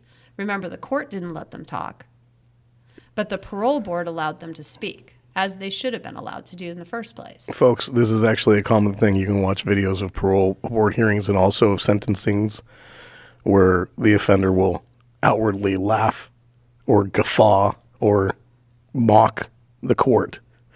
This is this is how murder continues to affect you. It's re-victimization. It's because you go, like I did every day for my trial, for my son's trial, and thank God that Miguel Ochoa didn't laugh. But I can only imagine. I was shaking. I had, Susan, for the first time in my life, and I've been in some harrowing situations, a first time in my life, I had tunnel vision when I looked at that man. All I could see was him. This is what I don't understand. Not only does it re-victimize us, but there's no penalty for him for that. No. You can act as foolish as you want to act in a hearing like that. And absolutely, why does he not lose good behavior credit for that? He's physically sitting in the prison acting foolish. How does that prove that he's and rehabilitated? re-victimizing us Right. by his behaviors, by the way he's looking and acting. His sister's sitting behind him, bawling her eyes out. Right. And he's laughing. And they had smiling. the gall to bring like a 2-year-old sitting on the other person's lap. That was her little kid. I thought, why would you? But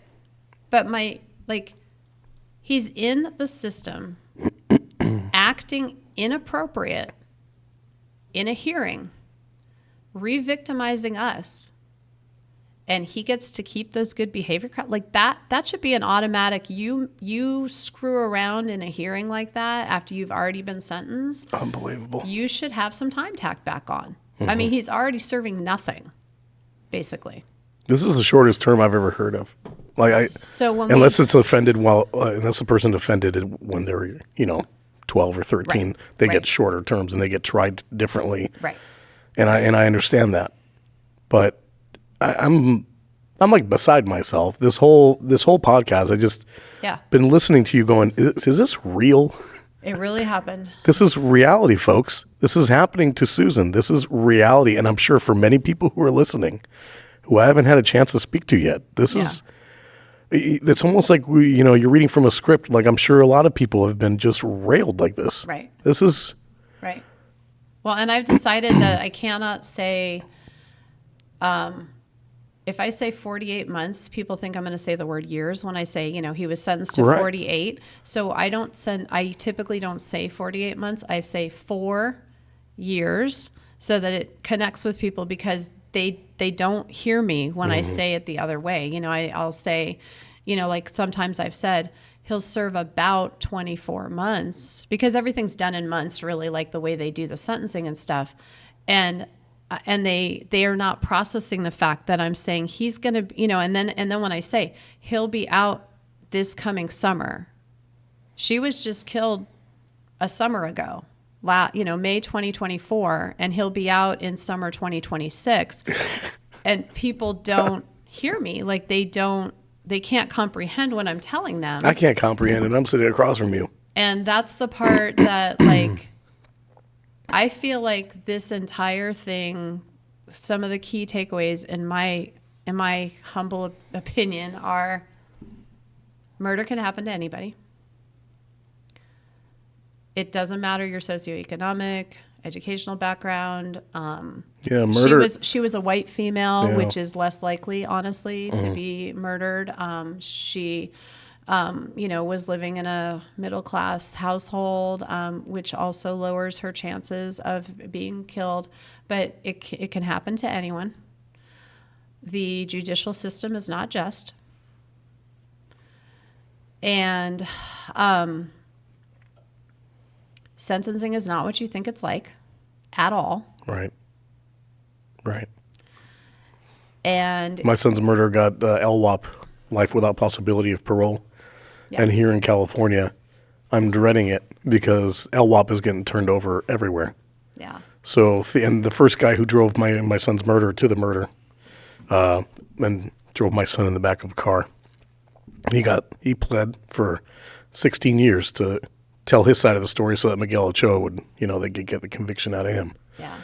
So he got LWOP, but the way it's going here in California, it's just a matter of time to where those get overturned, because several of them have been overturned already. I was just appearing with John Maldonado with his son's murder. It happened kind of like, I'm speaking out of turn, but it's 17 years ago. Okay.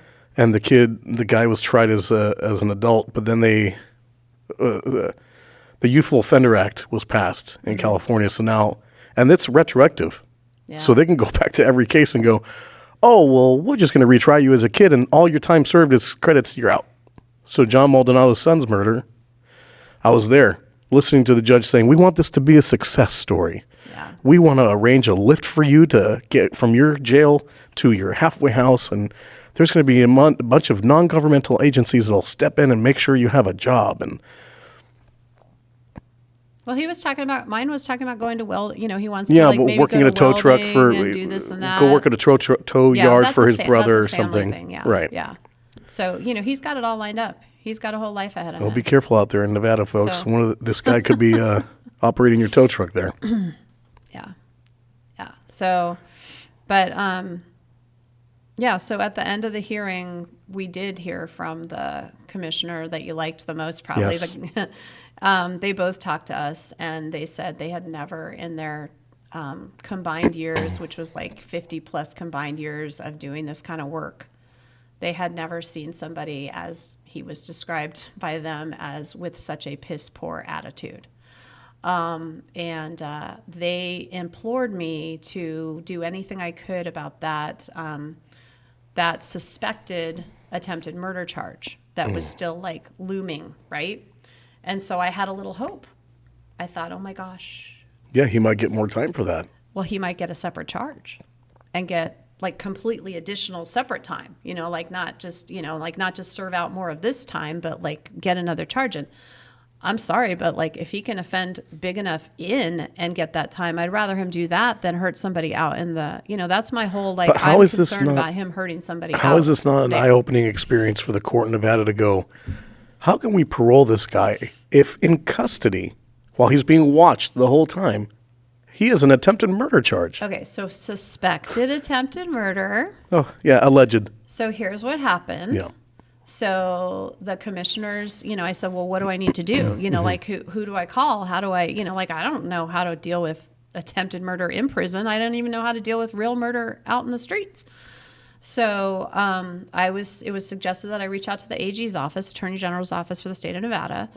I didn't really get too far there, but then I learned, and I was suggested, luckily I've been talking to different people because that's what I do. I network just anyway in my original job. So the notebooks come in handy because I write down names and contacts and like learn as much as I possibly can.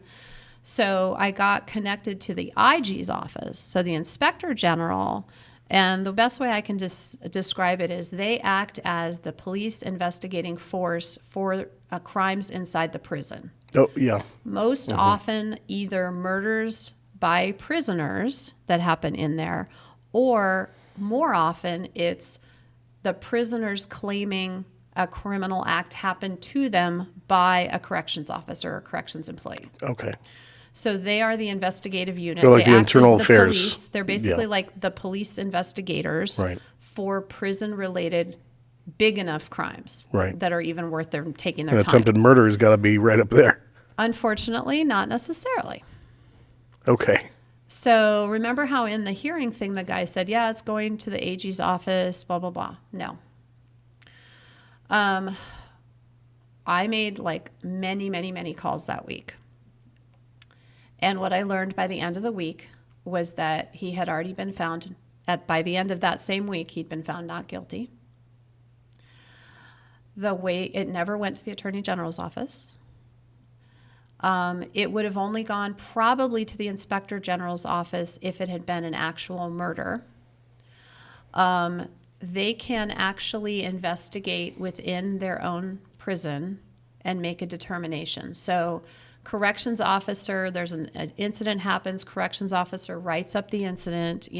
It sounded like there were multiple parties involved based on what was Sounds what like we maybe a heard. fight. From what I heard, it sounds like maybe he was That's what involved in a I fight. think there was a fight, and Right. the way it was described is that they claimed he was wielding a rock. I want to make sure my language is careful because I don't want to be considered Everything is alleged here, libelous folks. or whatever. Yeah. But the claim was that he was wielding a rock that hit this other inmate. What I learned after, as I was talking to people within some of these offices, is that within the system, the corrections officer does the write-up. They submit those for whatever behavior, the tattoo, any of those kinds of things. Right. Then I don't know the right name of the level, but there's like a sergeant or a lieutenant or whatever that's like, the one in charge of the corrections officers. Sure. They submit those reports to that layer of person. And then that person single-handedly can review and determine guilt or innocence. Because I asked, is there a tribunal? Is there a group of people that review this? Is there Right. like a board?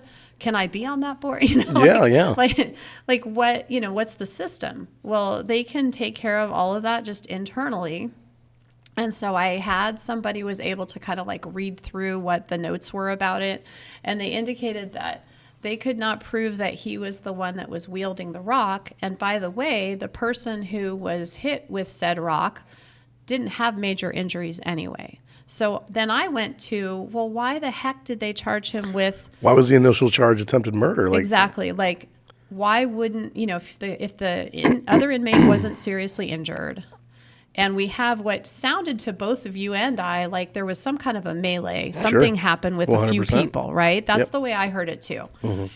So why not charge him with a fray like he'd already been charged in and found guilty of before? Mm-hmm. Why didn't he get charged with a fray, which then would have at least taken away some of those more good behavior days that he had on his sentence to make him stay in a little bit longer versus holding strong to the attempted murder charge, which then he's just found not guilty of, and then he gets nothing. There's like no penalty for that because you can't go back and say, oh, no, we changed our mind. Now we're going to charge you with this. Like you only get to charge somebody once for a crime, right? Or you're supposed to. Yeah. So, and I'm good with that.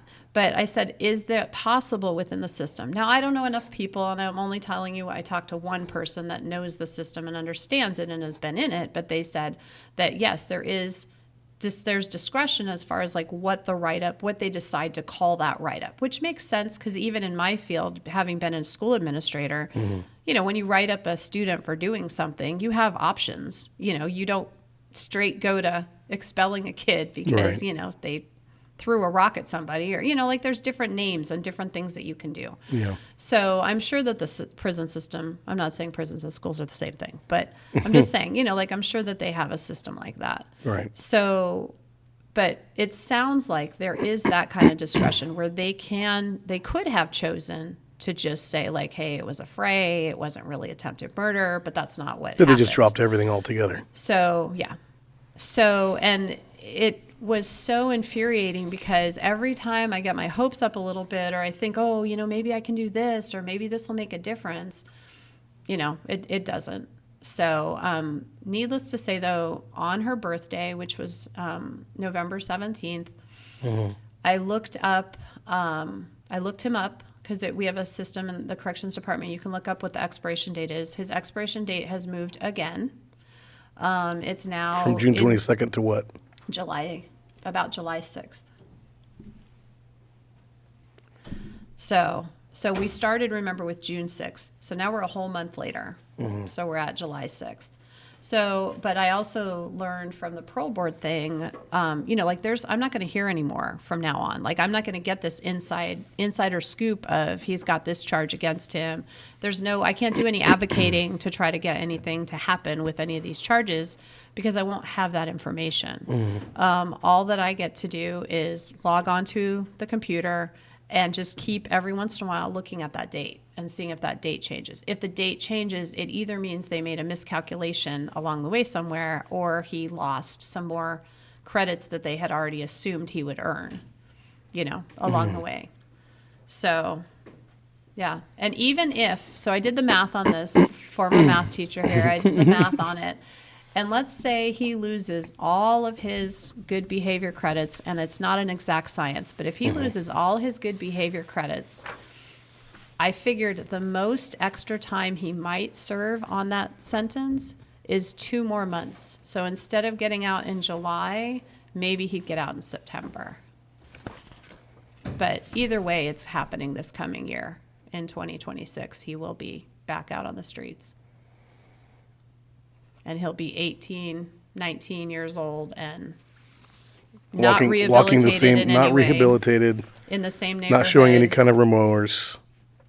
In the same neighborhood that you live in? He claimed, no, in his back to his same neighborhood. Oh, okay. Yeah. And is that he knows close where to I you? live, though. Right. Of course he does. And that's been concerning to me. Like, I mean, everybody tells you, well, he's not going to do that. And, and I don't know this kid's frame of mind. And clearly he's really good at using lots of excuses and using drugs supposedly and stuff, who's to say that he doesn't. He's clearly, you could see he's not happy with me. Mm-hmm. You could tell that, He's when you said I recommend for denial of parole, he was like, "Wow!" The first time around, chuckled, and then the second time, and I literally thought, it's like, asshole. What do you expect? It's been 1 year. That's her mom. It's been 1 year. You want You me think to say, she's going to "Please go let up there him and out"? advocate for you and be like, oh, no, I think he should be released? Like, what? His reaction to me was just like, what's wrong with you, dude? Why are you going, wow, and chuckling? And then 5 months later at the second parole board hearing with the men commissioners, he's like, that's all you want to say? Don't you want to say anything to the victim's family? Right. Don't you want to, and he's like, well, I've tried before. And, every time they don't want to, he can't. Well, maybe because you haven't genuinely tried, my friend. Maybe because his own presentation, his body language is so, just such affect, just such there's nothing there. You could just tell I'm getting out. That's all I care about. Right. Well, and when he knew he wasn't going to get out, I have my whole life ahead of me. What he said. When he knew it wasn't going well for him. And when his family was leaving, or he was being escorted out, I can't remember which it was, but I think his family left first. He said to them, see you in June. So confident. Well, he knew he wasn't getting paroled, so that would be his expiration date at that time. So he was just like, see you in June. In other words, like, I'll see you soon. And you got to see them right there. Like, they literally were in the same room together. I mean, Jazlynn technically was in the same room as me because at that hearing, I brought her ashes with me. I saw that. And that was very powerful. I was just like, what, and it's hard to, like, you've already done 2 victim impact statements in a year. You got to do your 3rd one in the same year. It's like, what am I going to do this time? Did he look at that little blue thing, the little blue urn? Did he look at it? I have no idea. No. Because I couldn't see him the direction that I'm facing when you give your I would have forced him to look. So I know that, I believe that's one of the times when his sister was crying. Yeah, she had her hands in front of her face for a lot of that. And she was doing that too when when Jazlynn's friends were talking about how hard it was to try to go through final exams with their friend gone, and how, just hard it was to live without her in their lives. Yeah, but in the same breath as she's crying, before she was crying, she's saying, I'm willing to support him and help him. I'll take him to his therapy sessions. Yeah. I thought, man, ain't that some shit? And the thing that was hard for me to hear from her, and I don't have any ill will towards her, I really don't think she had any involvement whatsoever. I want to make that perfectly clear. There is no evidence to support that she had any involvement in this. She's got her own children she's taking care of. I really genuinely think she's the only one who's really apologized and sounded like she meant it and looks like she has any emotion. She's got some emotional input there. I could tell. That crying wasn't fake. The other family members were definitely not showing emotion. Right. But the thing that was hard for me to hear from her was when she said, that Jazlynn was his friend and therefore she's a part of their family. Right. They had nothing to do with my daughter. My daughter never even went into their home. He didn't ever have her come into their home. And I think that he was not comfortable with, they are 2 different ethnicities. And, right. I actually, my first boyfriend was Hispanic, and I remember I never got to meet his mom. And I don't know how much of that impacted all of that, but she wasn't a part of their family, And, she exaggerated. And he wasn't a part of my family. He wasn't. Clearly he will not be. Right. So, but yeah. You had printed out some information here on gun suicides, gun homicides in Nevada compared to California. And the one that jumped out at me earlier when we were talking about this was the U.S. gun homicide rate is 26 times that higher than other high-income countries. And I've never seen it in this kind of graph before. Yeah. Boy, that is drastic. It's huge. That is drastic. Because we're not just dealing with mass shootings, folks. We're dealing with in places like Chicago and Oakland and other Houston and places that are crime-ridden, right? These are folks killing each other for frivolous things. And the one thing that I say, I'm a supporter of the Second Amendment, 100%. But I will also tell you this. They say you can put an assault rifle in an 18-year-old's hand. Yes, in the military, when they go through extensive training on how to handle that firearm, how to field strip it, how to arm it and disarm it, how to clean it. Right. They are taught everything about this firearm. But here in the United States, you can go and spend a couple $1,000s and get a piece of machinery that you are not trained for. Right. You're not properly trained. You are relied upon to go home and take this firearm now, teach yourself the proper handling, the proper field stripping, the proper arming and disarming. I think that's a problem. And I think you said you don't have to hate guns to advocate for, please help me with that. You don't have to hate guns to advocate for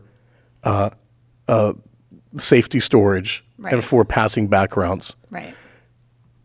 What about a license? I'm sorry, but like that's kind of what I was getting at. It's like homicides have surpassed motor vehicle deaths for children ages 1 to 19. Right. Okay, so they are the number one killer, except California is the number 2 killer is gun homicides, but guns kill more children ages 1 to 19 throughout the United States than motor vehicle accidents. It used to be motor vehicle accidents. Right. You have to have a license. You're To drive a supposed to have vehicle. legally have a Right. license to drive a vehicle. Right. There is no license required to have a gun. right. There's none. In California, there is a safety program. So before you buy any firearm, you have to take I think it's like 25 or 26 questions. I've taken the test. It is malarkey. Like, Right. And anybody can just walk in, and that's what the problem is that anybody can walk in and just play the part Right. and pass that background check and get this firearm. Yeah.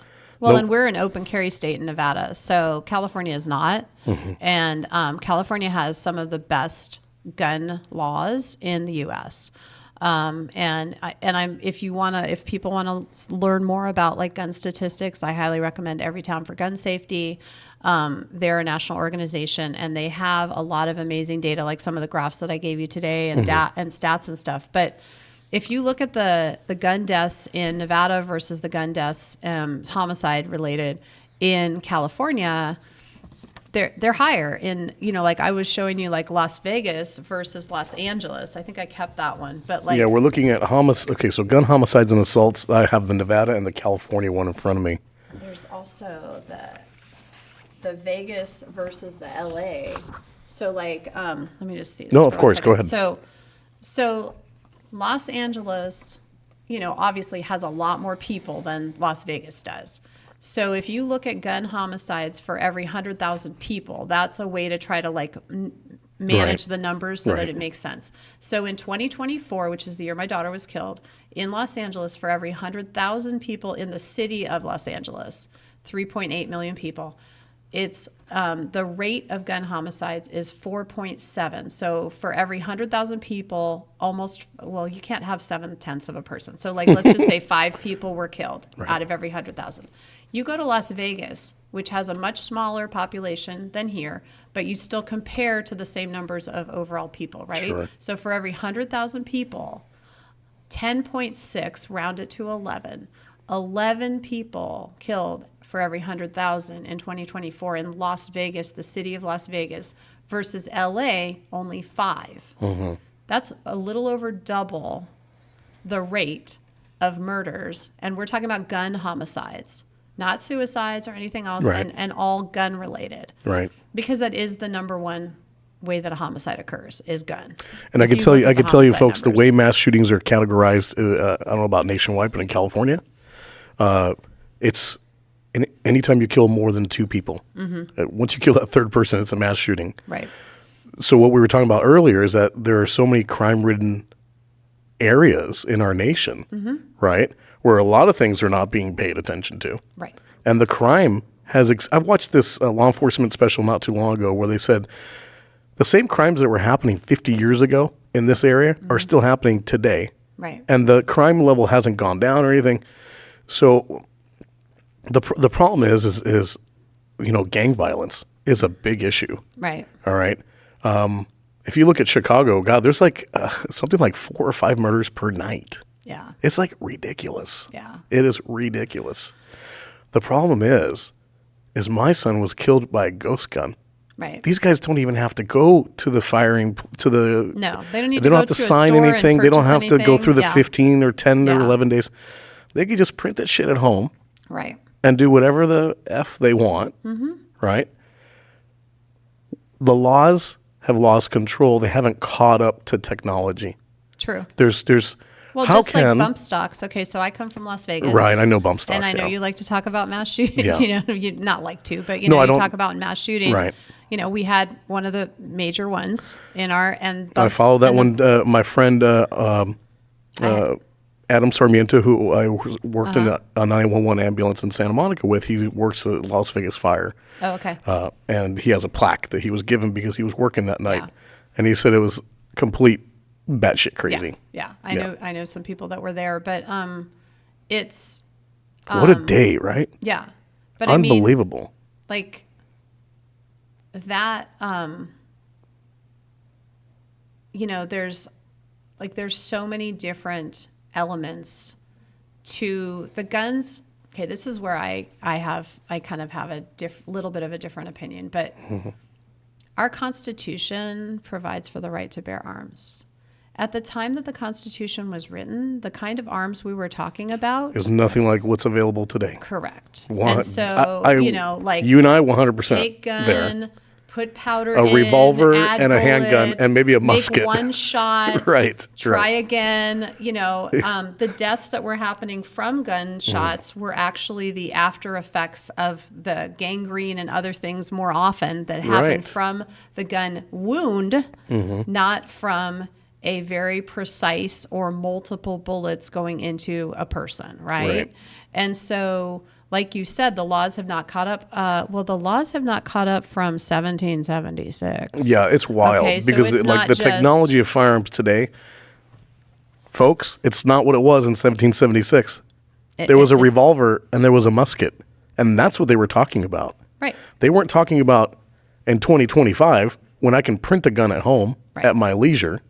That's not covered, folks. Right. That's not covered. And And the problem and what the hell is the problem with these companies that create these stencils yeah, to where you can? How is that not illegal? right, How is it legal for me to just? How is that legal? right, When you can't, in that state, you can't go buy a gun, but in the same state, you can buy the stencil and buy the technology to then print yourself a gun? yeah, Whoa, the laws have not caught up, folks. No. Because it should be illegal to even have that stencil. yeah, And with today's technology, okay, you should be able to find, at least there's a record, oh, you printed this gun. Here's your ISP. You downloaded the stencil, blah, blah, blah, blah. They do it with child pornography. Oh, you downloaded this. Now we have a trail. Now we can follow and see exactly what you did and what you looked at. Why isn't it caught up? right, You know? yeah, I agree with the Second Amendment. I understand the ability to protect yourself. But when you're buying, Let me stop these with that statement, though. The ability to protect yourself. How could my daughter have protected herself? How could your son have protected himself? there is no protection. They got were no assaulted. opportunity. They were assaulted and taken advantage And of. my feeling and my frustration, and that was also part of my argumentation of this is voluntary manslaughter, not involuntary, if you want to go that low in the first place, is that had he not had a gun and he tried to kill her in another way, strangulation, suffocation, a knife, Right. she would have had a fighting chance. And I will tell you, my daughter was a frickin' fighter. She fought for everything she got in the world, and she was very much about fairness and got making that from sure her. that Yes. everybody got a fair shake in the world. And by him taking her out in the way that he did, and her not even having an opportunity to defend herself in any way, shape, or form, I hate that saying that people don't kill, or guns don't kill people, people kill people. No, people with guns kill people. That's 100% true. If he had not had a gun, she would have had a fighting chance. Right. And so, you know, and I'm not trying to say that I'm like, you know, get rid of every gun in the world, but I lean towards the other end of things. And I really feel strongly that, like, we have way too many guns out there. like you said, the laws have not caught up with anything. And as long as that's the case, which it has been for decades and hundreds of years, it's not just like now it's a problem. You know, it's been a problem as long as they advance technology, which they have so many times over, right? That, you know, and all the focus goes to the mass murders. Our children were just as important. Right. And our children are the big statistics. If you look at gun violence in general, it's not the mass murders. No. And I'm not trying to downplay the No, victims no, no. of We're mass not. murder. We're not doing that at all. No. But, you know, every murder is horrible, and I feel for every single parent out there and every single family member that's lost Every story somebody. is worse than the last one. The problem is that there's not enough attention on every single life that is lost Right. to any kind of homicide. But there is when there's headlines. You But know what I the mean? When there's headlines- like mass murder or like a mass Correct. shooting. And that's And kind then of they my whole don't point. Is carry like the people, story all the way. they don't- Like yeah. nobody knows. There was a story when it first came out when my daughter was killed. Absolutely. And then after that, when he got sentenced, there's no story about that. They Right. don't put the stories about the sentencing out there unless they got a real high sentence or it was a real high profile case. right. They don't put the stories about the ones who only got maximum 4 years and are only going to serve a couple. That's because it wouldn't They don't sell. want society to that know kind of about story it. doesn't sell well. And they don't want to look bad. The reality of that does not sell well. Correct. Because when you hear that, you go, wait a minute. And what about all these cases that have never been solved? You know, what about these people Susan, who don't get any justice? Federally, there's still people doing time for marijuana offenses for years. And your daughter's murderer is getting out in 14 months. What Well, the he's getting out in 26 months. Well, what the fuck is wrong with that statement? Yeah, I know. Whoa. Yeah. Right? He's serving way too little time. But he's not this. I know my story's not. It sounds unique and it's different and it's not close to being very unique. but it's not the only one. Oh, I can know. guarantee you there's other, you know, I know there's other people out there who get really crappy sentences like this or no sentence at all. Like, and I have proof of it because the attorneys told me we're lucky that he messed up so many times over because that other teenager that shot another teenager in my city didn't get any time for doing that because they said it was an accident. And so they didn't charge that teen with anything. So that's another teen killing a teen that happened by a gun in my city that no charges were pursued. And that kid got no time. I can't even imagine being that parent. I can't even imagine. That's wild. And I'm sorry. I don't care that it was teenagers. There's still culpability. There's still responsibility that needs to happen. Yeah, from that. accountability. Yeah. Because your daughter's death is permanent. Right. His sentence is not. Clearly not. I mean, I live in fear every day. Like, what's going to happen in California again where LWOP is going to be flipped upside down? Yeah. And they're going to go, oh, well, you've been in jail now for 20 years, Mr. Miguel Ochoa. See you later. Yeah. But he's a piece of crap, too. Well, he's got several offenses yeah. already for drug, narcotics. He's gang affiliation. And Well, and I don't know how I'm not supposed to be fearful because mine is getting out. And he's not a fully developed person. right. And so it's kind of like, how do I, and there are some places that I work that are extremely close to not only where he lives, but where she was killed. And here we are with the ripple effects still. And like, what happens if I'm in one of those locations and I see him? And I've talked to other parents who they know either their child's murderer has been let out and lives in the neighborhood with them, or they know who their child's murderer is, but they haven't gotten any kind of, you know, justice because that person they haven't had enough evidence, whatever, and they're in that same neighborhood with them. And I've talked to a couple of these mothers and said, like, what do I do? Like, how do I keep going and be in areas where I could literally, truly, like, see him Yeah. out there, living his life, living his dream. I can't even believe the conversation we're having right now. The reality of a surviving parent to actually think, man, I might actually see that guy out there. Right. The gentleman I sat in court with, John, went to his court proceedings. He had that same thought. because that guy's going to be released probably in the same general neighborhood, general area. He thought, man, I'm going to have to see that guy out someday because he's getting out. I know when he's getting out. Yeah. In fact, I think he might already be out. Yeah. You know. One of the places I work is extremely close to where it all happened and where he lives. And I've already told my boss it's really hard for me to go to that location. Like, it's an important location that we use for trainings and things. And when I'm there and I'm in the zone and in my job, I'm okay. Mm-hmm. But the minute I remember where I am, or I go out to my car and I see the street because it's literally just a few blocks away from where she was killed, it's super hard, you know, and then he lives a few blocks from that location. So, you know, it's just somehow you have to kind of like find a way, I guess, to put that to the side. I mean, I'll do another podcast with you in a year and I'll tell you what it's like. But I mean, and that's why I've been so vigilant of like, okay, her life was extremely meaningful.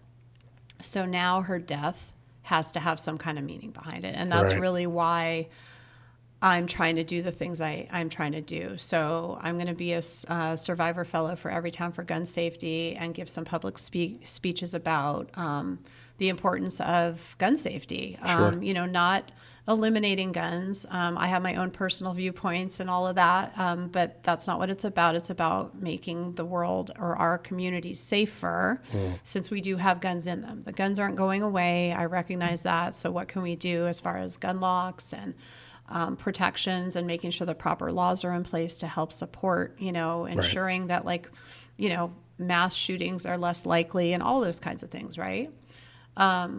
And then in addition to that, like, that's why, honestly, starting this chapter of POMC is super critical because I'm not alone. I mean, you know, I told you about the breakfast, I think, and like we had like one breakfast and then the other guy came and then the last one there were 6 people. Yeah. Like, so once I kind of formed your own group. Like I already have 6 people and that's just word of mouth. I have not gone to any victim group. I haven't advertised yet or anything. And so we're just informally meeting right now. But we're gonna make it happen. Susan, people don't know they need this until it's right in their lap. Right. Because I don't advertise this show. There's no advertising, nothing like that. And the first show has 200 views. Yeah, absolutely. You see? And every other show has at least 70 to 80 views. Mm-hmm. Yeah. There's a need. Right. People just don't know it yet. Well, and who knows who's going to listen to this. So I did I set up an email address already for the future Parents of Murdered Children chapter. Sure. So I'm going to say what it is just in case. Of course. It's POMC SNV for Southern Nevada at gmail.com. Okay. And so anybody who knows somebody who's in Southern Nevada in particular, doesn't have to be Las Vegas. We have lots of areas of Southern Nevada. Mm-hmm. But if they want to email POMCSNV at gmail.com, recognize that we're still establishing. Right. You know, we're in the process. So we're not a fully chartered anything yet. Right. But that's how you get it started, right? You know, like, I'm just at this point collecting names and contact information of people who want to come and get that kind of support. And it might be somebody who wants to help support us. You know, you don't have to have a child that has been murdered. It could be a friend, family member, or it could be you're in a professional field where you want to offer some assistance and support to the organization. Right. So, you know, we're looking for any and all of those types of people to just help us really build that support network. That, I mean, I am very grateful to this, believe it or not, like the Orange chapter helped me. The LA chapter helped me in my time where I needed, like, hey, let me send you my victim impact statement. Can you look at it and tell me if it's good enough? Like, you know, I didn't have a network. And now, luckily, people have already started coming to me like, hey, I have to write a victim impact statement. I'm like, well, let me send you mine, just some samples, you know, so you can kind of see some ideas. And that's what it's about, is like, we understand what nobody else can understand. And we've gone through things that nobody else ever should and can't. We have something in common. Deb's husband said something to me, and I'm going to give him credit for it. Weddle, this is what you said. And he said, we all have something in common that we shouldn't have. Yeah. Oh, man, when he said that, I looked at him and I said, John, I'm going to use that. It's like, welcome to the club you never wanted to be a part of. And People say that a lot. And what I say is we've paid the ultimate cover charge to be in this very exclusive club. And what I also say is we've been given this game ball. You can either have it anchor you and drown you for the rest of your life, or you can pick up that heavy-ass game ball and you can do something with it. And you can run as fast as you can with it. Or you might have to just push it along. Or push it as slow as you can. But the more you take control of that game ball, it no longer controls you. Right. This whole thing doesn't have to control you. You can take control of it and be an advocate and be an activist and do a podcast or run another charity or give away, like Deb and her husband, they give away scholarships. We have a cosmetology scholarship in my daughter's name, which is the second year already. She's only been passed away for a year and a half. And Susan, I've met some of the most, we're going to do something about this type of people I've ever met in my life. Yeah. Everyone who I associate here with the PMC, they all do something. You have to. And my friend Joe Abbott, who's also a survivor, his son was killed by a drug dealer. Okay. He said this, and it was prophetic, and I said, Joe, I'm going to use that too. He said, you have to laugh through it, or else you're going to die through it. Yeah. And we're not making fun of murder, folks, but you know what? And Deb said that too when she first went to a PMC meeting. She saw all these people laughing and having a great time and all this other stuff. And that's exactly what you kind of have to do. You have because to. if not, man, you're going to go wallow in that corner, and that corner is going to be your home. Right. And that anchor is going to sink you in that corner. Absolutely. And those intrusive thoughts that I talked about earlier, they come out to play when they want. And that's a problem because then you have, I don't know if you've had these thoughts, but I will willingly admit that this last few months was my son's 5th anniversary. And I have a lot of things that go with that because my son's murder shares a birthday with my mom, August 15th. There starts my suffering phase. Right. I start celebrating my mom's birthday and going, well, that asshole Yeah. celebrates his too. And so on go the dates. You know, my son was murdered September 11th, right? So I go through what I call day one often enough. And I don't know if you've been here, but you know, you have thoughts of not wanting to live anymore. Yeah. You have thoughts of why am I still here? Right. Why couldn't I take those shots? Take me instead of her. Yeah. Yeah. 100%. Yeah, I would totally. And- I think and any parent would trade their own life for their child. But nobody gets that. Yeah. Nobody understands that, you know. I will say, yeah, you know what, and I don't know the good way to say this, and so I will just say it, but I came to a realization this past year that I was no longer afraid of death whatsoever. Like, I'm like, if I die in an hour tomorrow, oh well. Like, life has already thrown as much shit at me as it possibly can, and I have paid already the ultimate price by turning over one of my children, basically. So I don't care. And that sounds suicidal, and it's not. No, it's not. It's absolutely not. But if I go tomorrow, it's fine by me. Like, it's not the best thing to think in a way because many of us still have children. You know, like I have a living child, and I have to make sure that, you know, like, and her friends. I mean, her best friend that's here with me today. We're here on a trip because, you know, we drove to California from Las Vegas to be able to do this, but we also tagged on a trip, and I call her my bonus child. She and I know we were the two closest people to Jazlynn. And so we have grieved together, and we need each other in each other's life. So like I still have purpose, and I still have a reason to be around, and I need to be around. But there are many moments where it's kind of like, if I go, oh well. And I never thought that way before. It was always like, oh my gosh, I might get hit by that car. Like, I got to be careful. I got to, you know, I don't care. Like, I don't. The only thing I care about is that if God gives me 10 seconds to just see my kid again. Oh, that would be amazing. Yeah. That's what I'd want. Is just give me 10 seconds. You know, while I'm dying or something, let me go through my memories and let me be there present with him for just 10 seconds. Gosh, 10 seconds isn't even enough to say anything. I know. I know. There's a movie that I saw one time, and I think it's Baby Driver. But But this older man dies at the very end, and he's in the subway, and he's dying, and he sees his son, and he looks up and he says, "Thank you, God." Oh, Yeah, yeah. gets me every time. Well, Susan, I think there's a party for us to attend here at the POMC just down the way. So, my dear, thank you so much You're for welcome. appearing on the show, for telling your Thanks for letting story. Oh, 100%. We'll have you back again. I want to talk to you after you start this POMC group. Looking And, forward to it. Yeah, I want to hear some of the stories that you've heard, because I always say, man, the last story was bad enough. This one's even worse. Every time. I would thank Lena if she was still here, but she vacated the premises here. So, all right, folks, we have reached the conclusion of Chapter 9, the new chapter.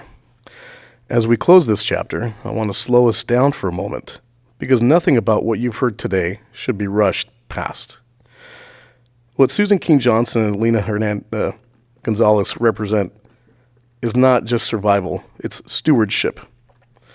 They didn't ask for this game ball, none of us would, but they were given it, and instead of dropping it, they chose to carry it forward for others who may not even know yet that they're going to need this community. Jazlynn mattered. She was not a statistic. She was not a headline. She was a daughter, a friend, a young woman with plans, opinions, humor, style, and a future that was violently taken. And the ripple of that loss will never fully fade. Well, we've also talked about today the repeat offenders and the revolving doors, the parole failures across jurisdictions. This isn't about one bad decision. As attorney Bobby Taghavi said, it's a chain of decisions, and those chains break families. Accountability matters, prevention matters, and so does culture. We don't have to hate guns to demand responsibility. We don't have to choose sides to say that background checks, safe storage, and red flag laws do save lives.